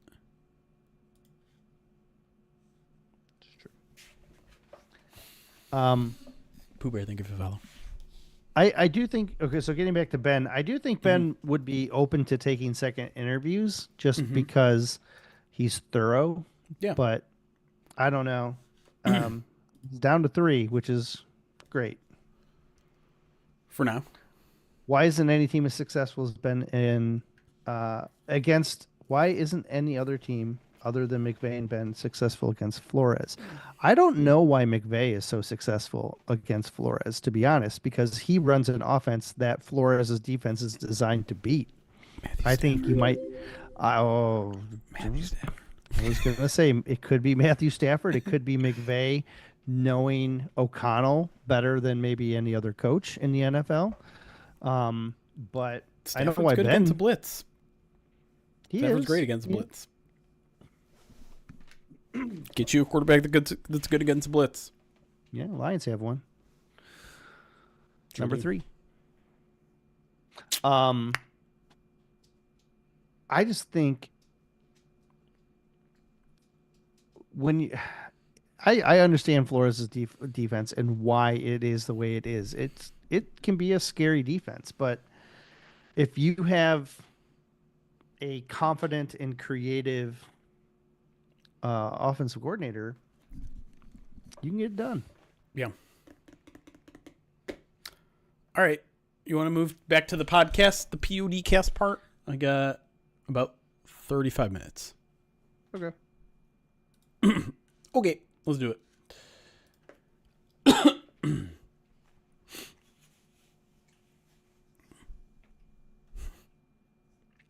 Just make sure I got my questions lined up here. Okay, we're good.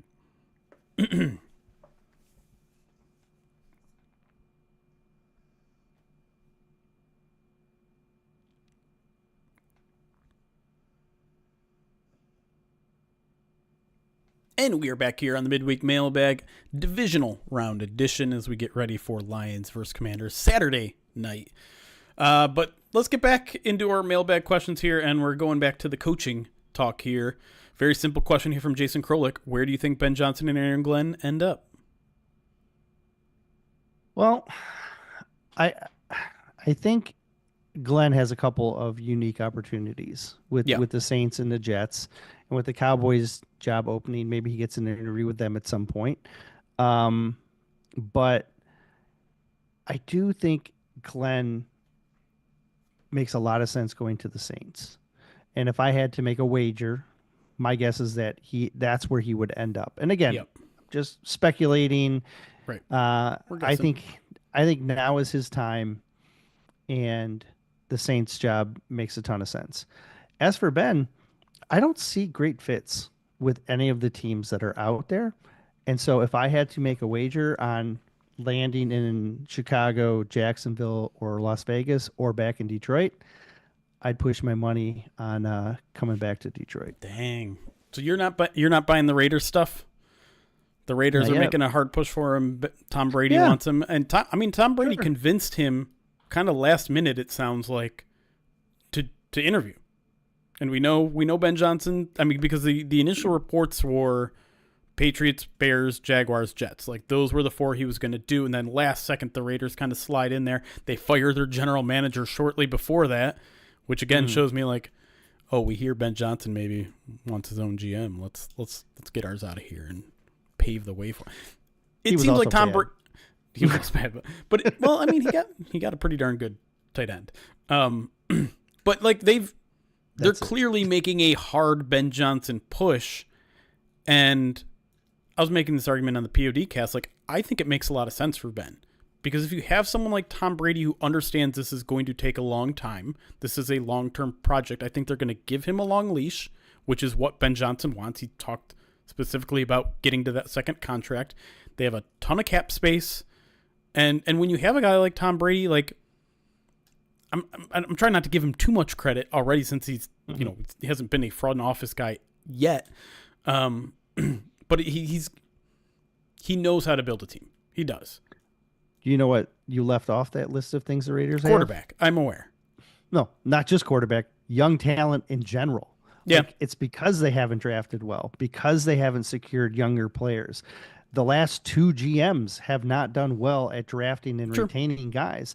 And so that roster is void of a lot of talent beyond a tight end on offense and a defensive end named Max Crosby on defense. Not a lot else in that cupboard. So that alone is, I think, a huge obstacle for the Raiders to overcome in selling it to him, because yes, it's going to take time, but like it's you're going to have to convince people to go there. You're going to have to there's a lot going on. There's a lot going on to make that roster what it needs to be, even in 2 to 3 years. Yeah. I just think when people hear that Ben Johnson wants a place where he can get to a second contract, they hear quick turnaround. They hear, I need a good roster. They hear, give me a quarterback that's ready to go. I think that to me more means give me a place where I feel like I have the freedom to do what I want. I have the time to implement my vision of where this is. And he's going to get a blank slate in Las Vegas. And I think that matters a lot to him. So I've gotten to a point, and to be clear, I was not here a week or two ago. I was at a point where I'm like, the Lions might lose one. I don't think they're going to lose both. I think they're going to lose both this year. I do. I think Ben Johnson, right now my money's on Vegas. With Aaron Glenn, it's either the Jets or the Saints. I think both teams really want him. I think he probably is a little bit more attracted to the Saints. I think the Jets probably need him more, because that team needs a complete facelift in terms of culture, and Aaron Glenn is the guy who can deliver it to them. But I think it's one of those two places for Aaron Glenn, because I mean he also has obviously ties to both those franchises, both as a player and a coach. That's where I'm at. Next question here. On a scale of 100 gone to 0 staying, what are your gut odds about Glenn and Johnson leaving? Second, if they do, who do you suspect internal or external replacements to be? So scale from 0 to 100. 100 they're leaving for certain. 0 they're staying. I would put Glenn 70, like as in leaving. Sure. And I would put Ben 30. That's about where I would put him. Yeah. I'm about like 80-60. 80, maybe 60, 80, maybe 55. Like I'm with you that Ben Johnson is definitely the biggest wild card here. And I feel like the Chicago Bears stuff cooled off real quick with him. Like all off season. Every cycle it's like that though. The last 16-7, like week 16, week 17, the Bears are all in on he's their number one candidate, and then suddenly like they have to be up to maybe 15, 20 candidates, it seems like. They're interviewing everybody, and I don't mind that. Go ahead and look at everybody that you can, but it almost also feels like oh, Ben Johnson isn't interested in in us as we're interested in him. Let's go find out what else is out there. As far as replacements, I really think an internal replacement on defense makes a lot of sense. We talked in the first, was it in the break or was it in the first segment about Deshae Townsend?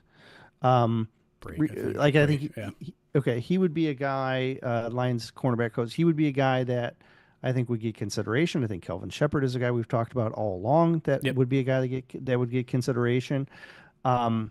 Kelvin, to me, I think is close to ready, if not ready. And I know he's younger, and I know this is his first position, but like whenever you talk to him, he has a sense of what the bigger picture is. He understands how to marry the defensive line with the secondary by utilizing the linebackers. He understands the different aspects about it, his mentality, on his approach, his no nonsense, like this is the way it is. I'm going to tell you how I think it should be. Like it just, he screams like he's headed for that role, and he could be headed there when Glenn leaves potentially. And so there are going to be defensive coordinators that have experience that Dan Campbell will know that are going to be out there, like Dennis Allen, right? Like who was the Saints coach, who was the D coordinator when Dan Campbell was there.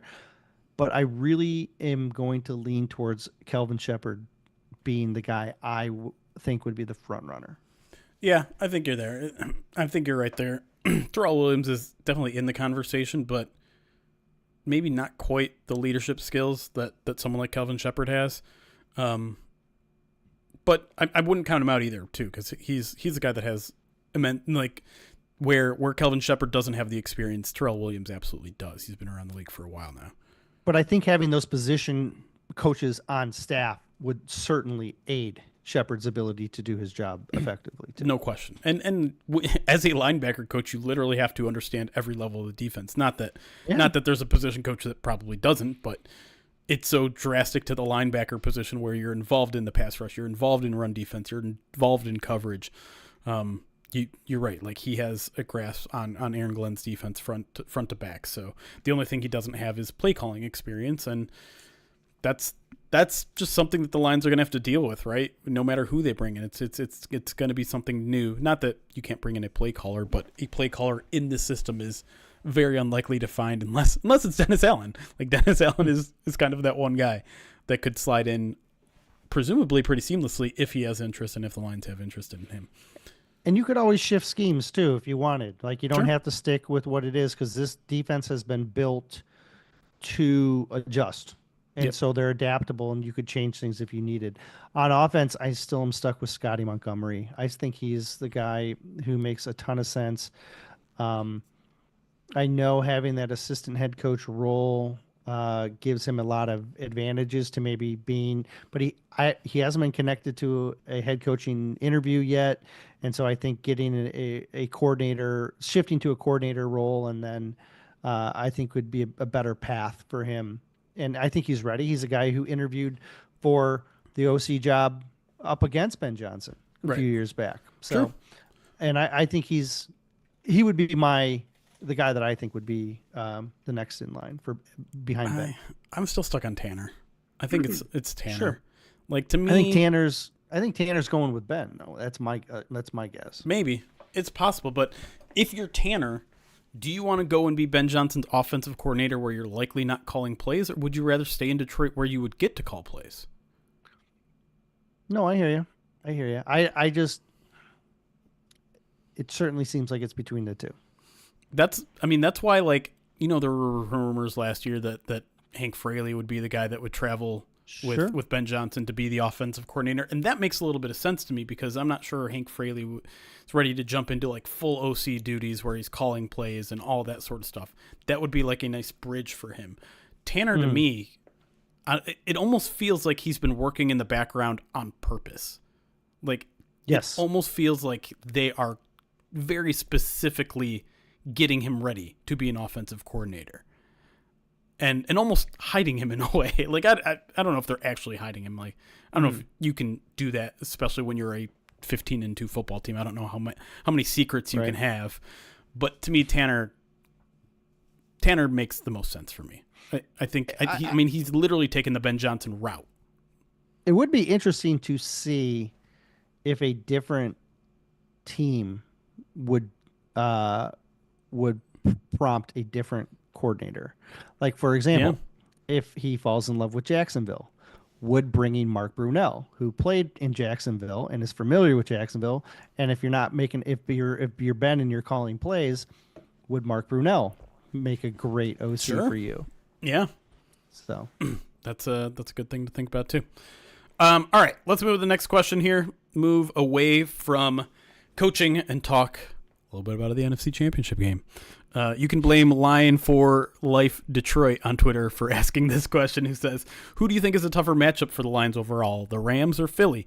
Eagles have a great defense, but Hurts struggles with pressure, and they also lost Nakobe Dean for the year, whereas Rams have been average on offense the last 6 weeks, although their defense has been playing well. I think both are incredibly difficult matchups. The flaws are minor, between them. You can take advantage of the Rams defense a little bit more. You can take advantage of Philly's coaching staff a little bit more. And so, I think Philly, from a talent perspective, is going to be the tougher matchup because they're a more balanced team, and where they succeed is some of the areas where the Lions don't.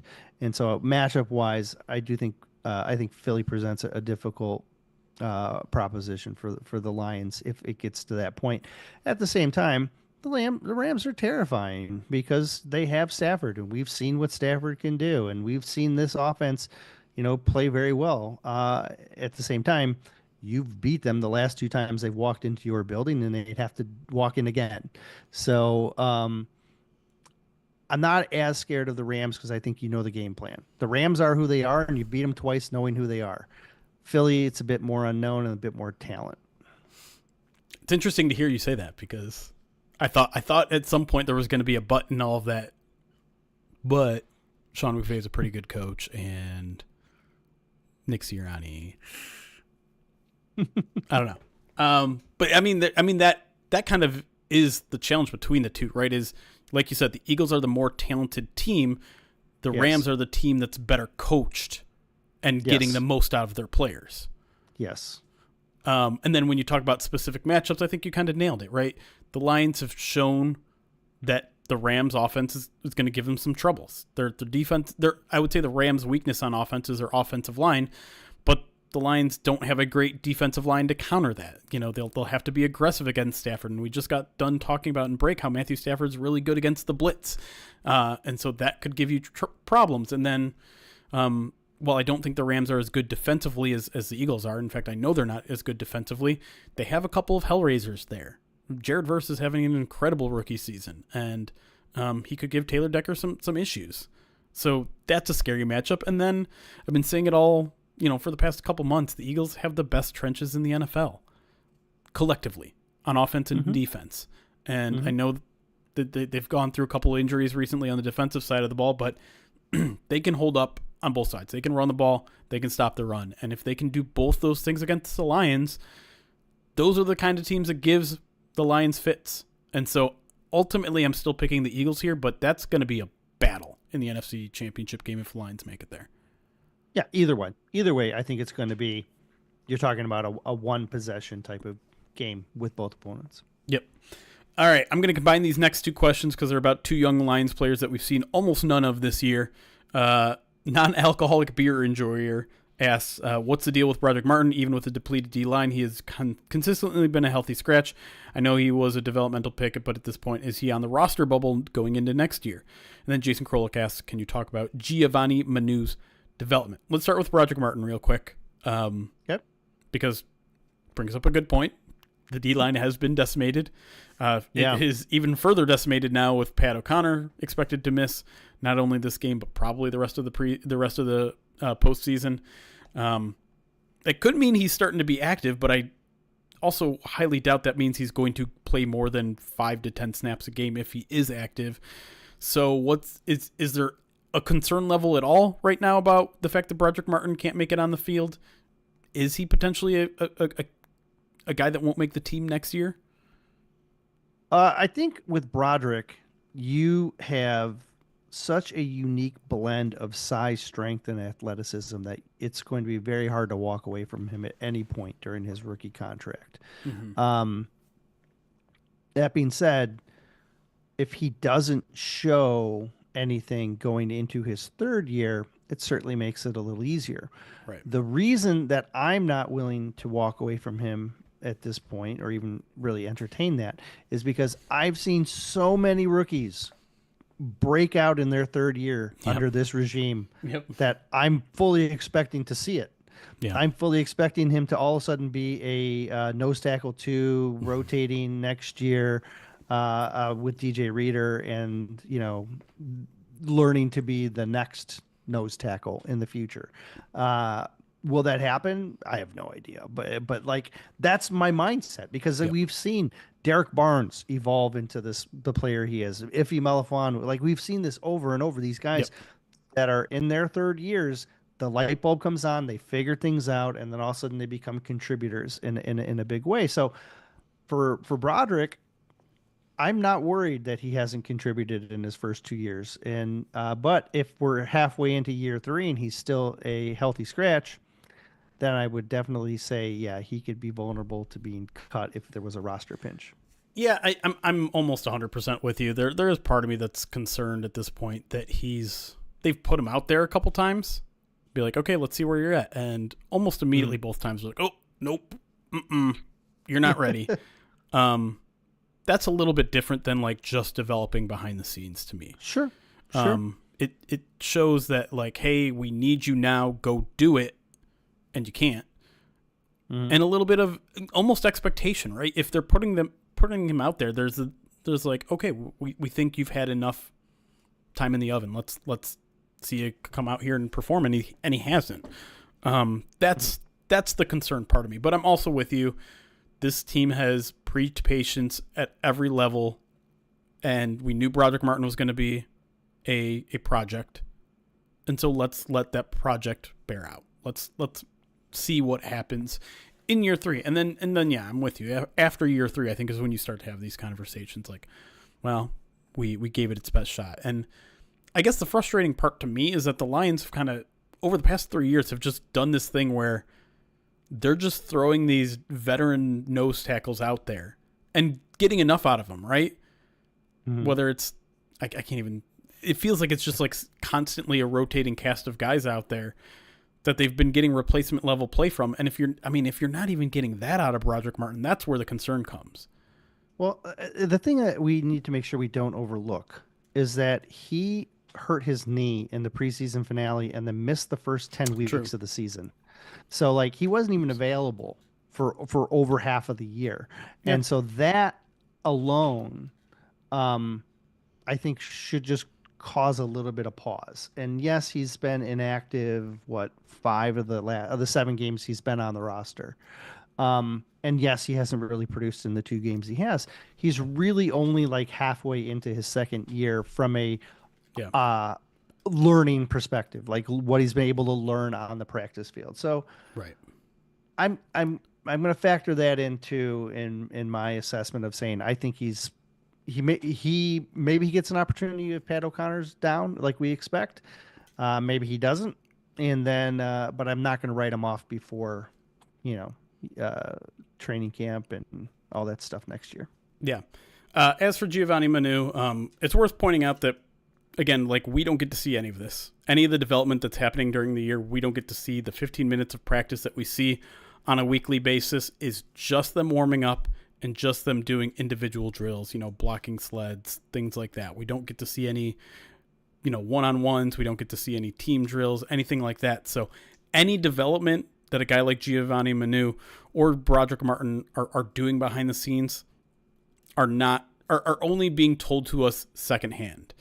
And so with Manu, we don't have that information firsthand, but what we do have is a really great article from Justin Rogers over on Detroit Football Network where he talked to a lot of people about Manu's development. And, you don't want to get too excited about a guy who hasn't seen the field, hasn't been active, but like some of the quotes he got from Steve Oliver, for example, the assistant offensive line coach, said, let me pull up a good quote from him, because he said a lot of really, really interesting, really, really positive things about him. Like, quote, I can't pinpoint one specific thing he's improved upon, because he's more confident. He's a more confident, totally transformed player. You see the strength when he gets off guys, plus the feet and athletic ability. Completely transformed is a pretty strong way to describe where he's at, because he was rough in training camp. He was rough. Yeah, he needed a complete transformation, if we're being honest. Like, yeah, like he again, like Broderick, is a size, speed, athleticism combination that is you just don't see. Yeah. Like he's incredibly large. Like, you get used to talking to these guys because you're around them, you see them in the locker room, Sure. and you forget like how big they are. And then but when you stand next to Manu, you're like, this is a giant. This dude is giant. And I mean, look, I've talked to Dan Skipper. Skipper almost like hunches over for you because he's so tall, right? Like, he almost like leans down for you. Like, he's very kind in that. But not Manu. Manu's like chest puffed out. He's like, I'm as tall as I am. He's just like, he's just a massive guy. And so I think you're betting on those skills. And so you're hoping that these things that everyone is saying are actually true. Like, there was a comparison to Mahogany, right? About how he's developed. Him and Mahogany were like, at this level, and now they're there. But with Mahogany, we've seen it. Like, you've seen him on the field, and you're like, oh boy. Yeah. With Manu, we haven't seen it, so we're just crossing our fingers. Right. The other thing that stood out to me in that article, and I definitely recommend you all go to DetroitFootballNet.net and seek it out, was the mental side, which is something they said they saw in Manu immediately. Like, when he was in for the top 30 and all that sort of stuff, like, he could diagnose what was happening, and he knew. Obviously, things are way different in the CFL, not CFL, whatever you call the college. There's a specific Canadian college term, whatever. But whatever. We'll ask John. Yeah. He just talks about how he grasped concepts, and like, while early on he couldn't necessarily understand why he wasn't winning reps, now he does understand immediately. He's like, my attack point was too high. Like, all that is clicking, where he can now self-diagnose his own problems. And it's that old adage, like, the first step in admitting you have a problem is admitting you have a problem. Well, now he knows where the problems are, and that's going to lead to quicker fixes in the future. And so, again, he has to go out there and do it, right? He has to go full pads, get in game situations, and improve. But, like, after reading that article, I kind of went from, okay, it might be year 3 or year 4 until we even see this guy on the field in any sort of regular fashion, to maybe there's a chance in year 2. Maybe he comes OT3 next year. Sorry, Dan Skipper, the aforementioned Dan Skipper. Well, Dan Skipper can find a role somewhere. Like, he's versatile. So if you're a big Dan Skipper fan, don't sweat a rise of Manu. All right, last two, both of these coming from Pride of Detroit Direct subscribers, kind of off the beaten path here with questions, but I like taking those sometimes, even we're in the midst of a playoff run here. Evan F asks, I've been just wondering which Lions you and Erik feel are currently on the pathway towards the Hall of Fame. If the answer is none or just Panay, loosen it to the Pride of Lions. I feel like Goff winning 2 playoff games and counting, 2 playoff games and counting, and the division twice has earned him a special spot already. So, Hall of Famers. I think Panay is the right place to start that conversation. Yes, I'm glad he mentioned it. Yes. Considering he in year, what is this, 4 already for him? Oh boy. God, that's crazy to think about. Already considered one of the best offensive tackles in football. If because not he's still under 25. Right. That's why it's so crazy to think about that. He's already in his 4th year, because he's still a very young. Listen, you have a 2-time first team All-Pro wide receiver right now. Yes, you do. Amon St. Brown in 3 years now, or 4. No, he's in year 4 too, right? Mm-hmm. Same draft. Yeah. 2 out of 4 years, first team All-Pro. Mm-hmm. That's already trending in it. And listen, he's the kind of guy that's going to have to keep it up, right? He's going to have to do it for 8 to 10 years. And maybe even beyond that, right? Because Calvin was what, like 8 years, 10 years, and people were like, oh, I don't know if he's been around long enough to be a first ballot Hall of Famer. But he's on the path, right? If you're talking multiple first team All Pros, you are already in that conversation, right? You need to be amongst the best at your position for multiple years, yes. And so getting 2 is a great start. Can he maintain that? If he can, he'll be in the same conversation that that a lot of these receivers are. The problem with the Hall of Fame and receivers is that there's already a log jam because they only let so many in, right? Sure. Like that's the unfortunate part. And with Amon-Ra, your path isn't going to be as traditional, right, because of the because of the way the style of play. And everything that goes into who he is as a player. It's going to be just a little bit more roundabout, I think. With Panay, it's locked in. But then any other guy that you start seeing that's getting All-Pro nominations, or you start getting multiple, and you start being talked about, about the best at your position, those are guys that are going to work their way into the conversation. So you're talking. Kirby got one, right? So now is Kirby in the conversation? Probably not, but is he on the path? Yeah, certainly he's on the path. Because you can't, if you get an All-Pro nomination, you're going to be on that. You've warranted it. Right. You've warranted eyes looking at you. And so that's going to fall in line with Frank Ragnow too, who's gotten multiple All-Pro and multiple Pro Bowl. He's going to start being amongst the guys that is going to be in the conversation. Is he someone that I'm going to say guaranteed? I don't think I can guarantee it. No, but I think his career arc is building that way. I do think, and it's not fair, I think team success is going to play a little bit of a part in that. I think if the Lions win a Super Bowl or two, all of these guys' their resume gets bumped up a little bit. If Frank Ragnow is a 2-time Super Bowl champ and a 5-time first or second team All-Pro, I think he probably makes it. If the Lions win 1 Super Bowl, he's going to be talked about as the best center in the NFL, because right now he's amongst 2 or 3 other guys. There's Creed Humphrey, and then another, maybe you get another guy thrown in there every once in a while. But if the Lions win a Super Bowl, Frank will be the guy. They'll be like, Frank's the best center in the NFL. And then the whole narrative changes around him, right? It really does when you can win that. And it will change around Goff too. If Goff wins this, if they win a Super Bowl with Goff at quarterback, you can sketch him etch his name in the Lions Ring of Honor right now. For certain. Yeah. He's not going to be a Hall of Famer. But that gets a lot harder on the Hall of Famer. Now you got to start winning multiple Super Bowls and stuff. You need to win multiple Super Bowls, and you need to get in an MVP. You need to be Eli Manning is what you need to be. Super Bowl like, MVPs, right? Yeah. Honestly, because if you can Eli Manning your way, Goff could Eli Manning his way. I suppose that's true. That route. Yeah, but if you're talking about Ring of Honor, you're talking about a lot of these guys. Yeah, I mean, we haven't talked about Hutchinson yet. Well, because he's got he needs the accolades. Like if he didn't get injured and he won Defensive Player of the Year, you can start preparing for that, right? But I'm saying that is certainly within the realm of possibilities, if not likelihoods, that once he's healthy, that he's going to start racking up some All-Pros. I mean, he got an All-Pro vote. He did. I know. It's ridiculous. It's crazy.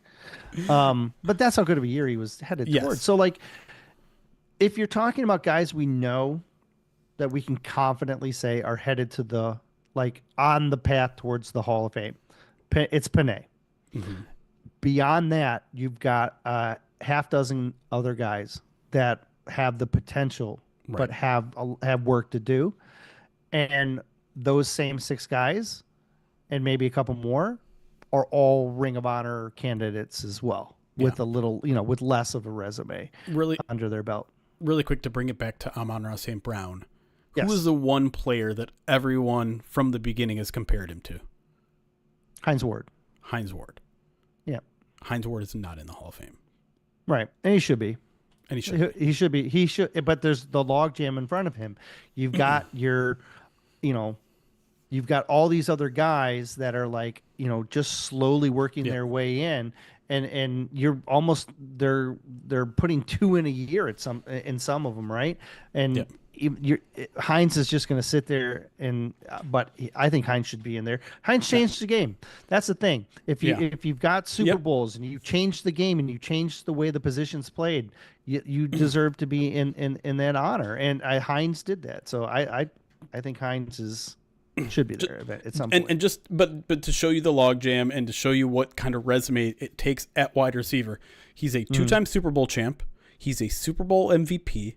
He's a 3-time second-team All-Pro, 4-time Pro Bowler. And he changed it. And he changed how the position is played. Like that's so St. Brown's on that path, but he's got the work ethic to do it too. True. All right, final question here, also from Pride of Detroit Direct from Greg T. Says, hey guys, with the effectiveness of the tush push in Philly and the Lions having an equally as talented offensive line as them, why isn't this play in Ben Johnson's bag? Distrust of Goff converting or fumbling? Would you either of you be open to a special package where Hooker or Montgomery was the one under center? Or Sam Laporta? I think what you need is you need a big body who can. I'm not against that. You need a bigger body who has strength in his lower body that can push as well as take the punishment of it, and like you need a combination of things. You can't just put any tall guy in there, or you'd put Dan Skipper under. You know what I mean? You put I wouldn't be against Panay. That's just Aleem when he's healthy, dude. Don't tempt me.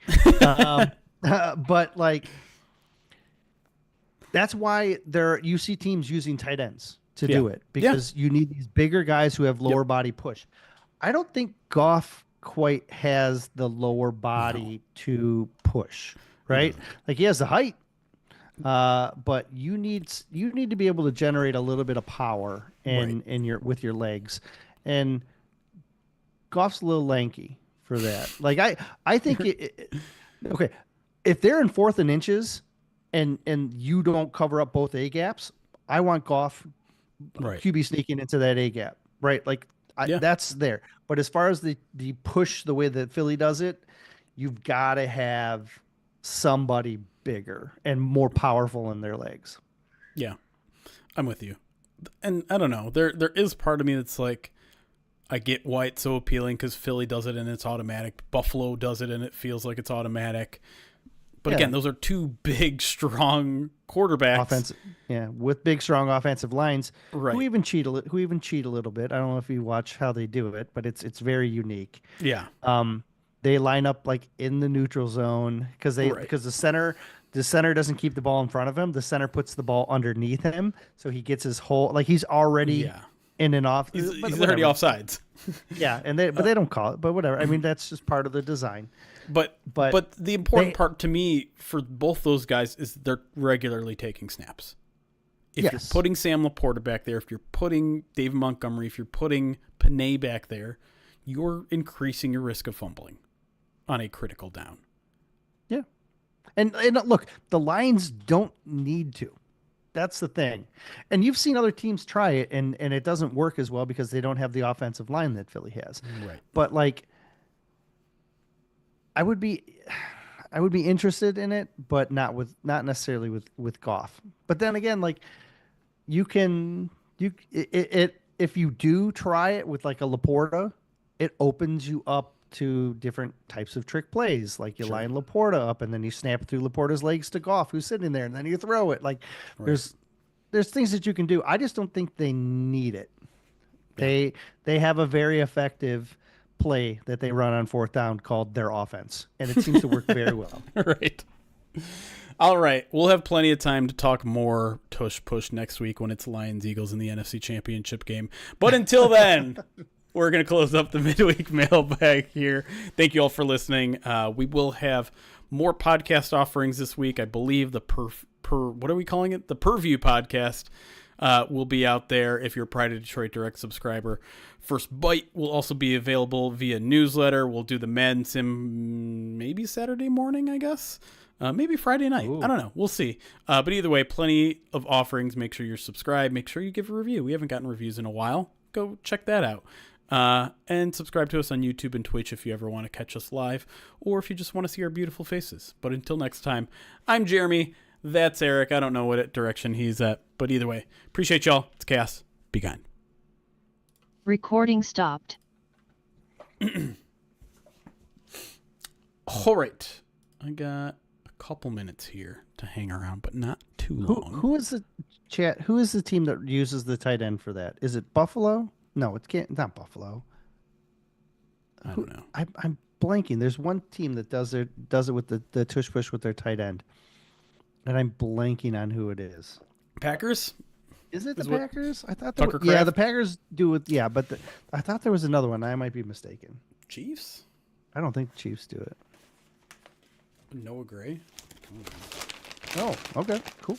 I did not know that. I thought maybe it was going to be the Ravens, but I also don't know. I guess everyone does it a little bit, maybe. Okay. I'm surprised the Ravens would do it but I guess they have a lot of confidence in their tight ends.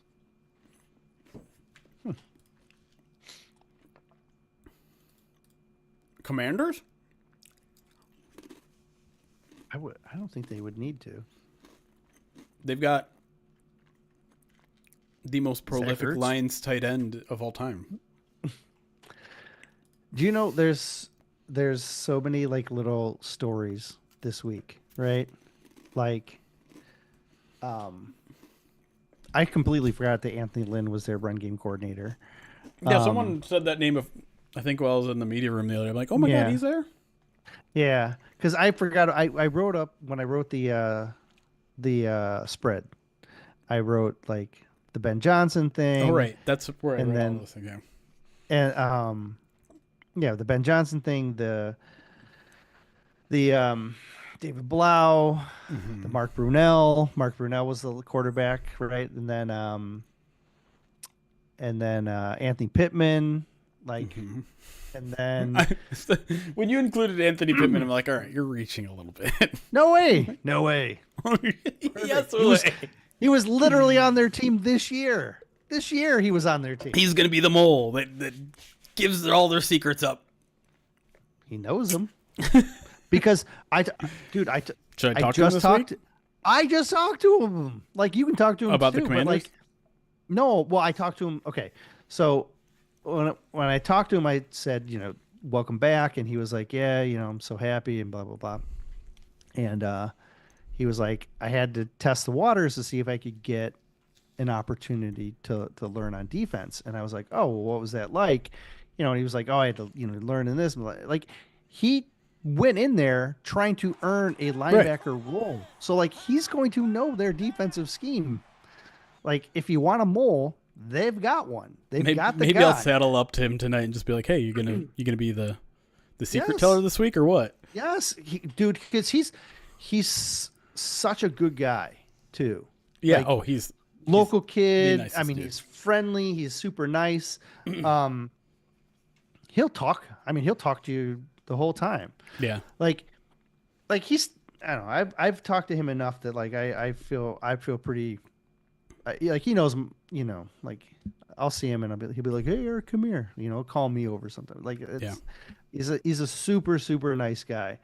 But he knows the secret sauce, man. He knows what their scheme does. So if you want it, he's there. If you want it.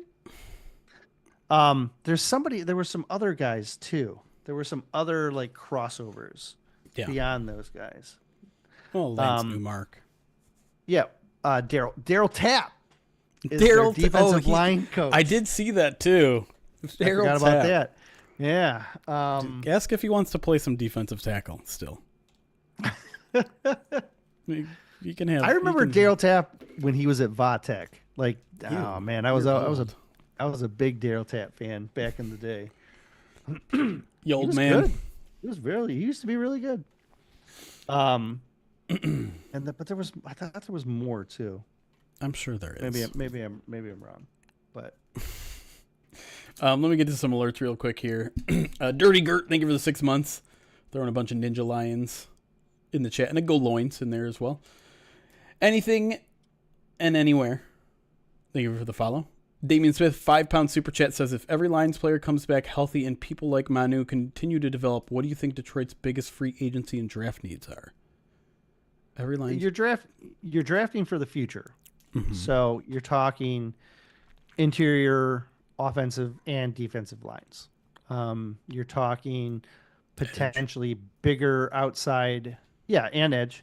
And edge is, I think, going to be your biggest need, regardless. Yeah. But you're talking defensive line, all the whole way. Interior offensive line, OT3 if Manu's not developing, right? If you're not comfortable with that, bigger body wide receiver.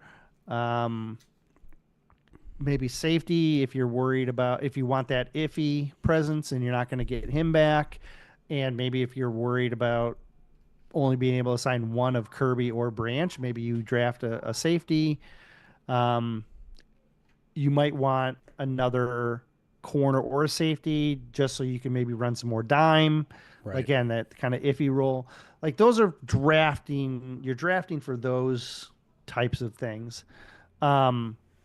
As far as free agency, edge, maybe again interior offensive line, maybe we'll see where who they retain and who they aren't able to retain, but like I think a guard and an edge are going to be your two primary spots you're targeting.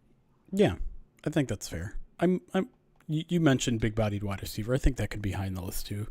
That's something you can get almost a lot of the draft every year. And I mean, you're going to want to retain Tim Patrick if right? Yep. But you still need, to make those plans. Yep. And then Raven, just thank you for subscribing via Twitch Prime, which, as I mentioned yesterday, you can subscribe to us on Twitch for free. All you have to do, create a free Twitch account if you haven't already.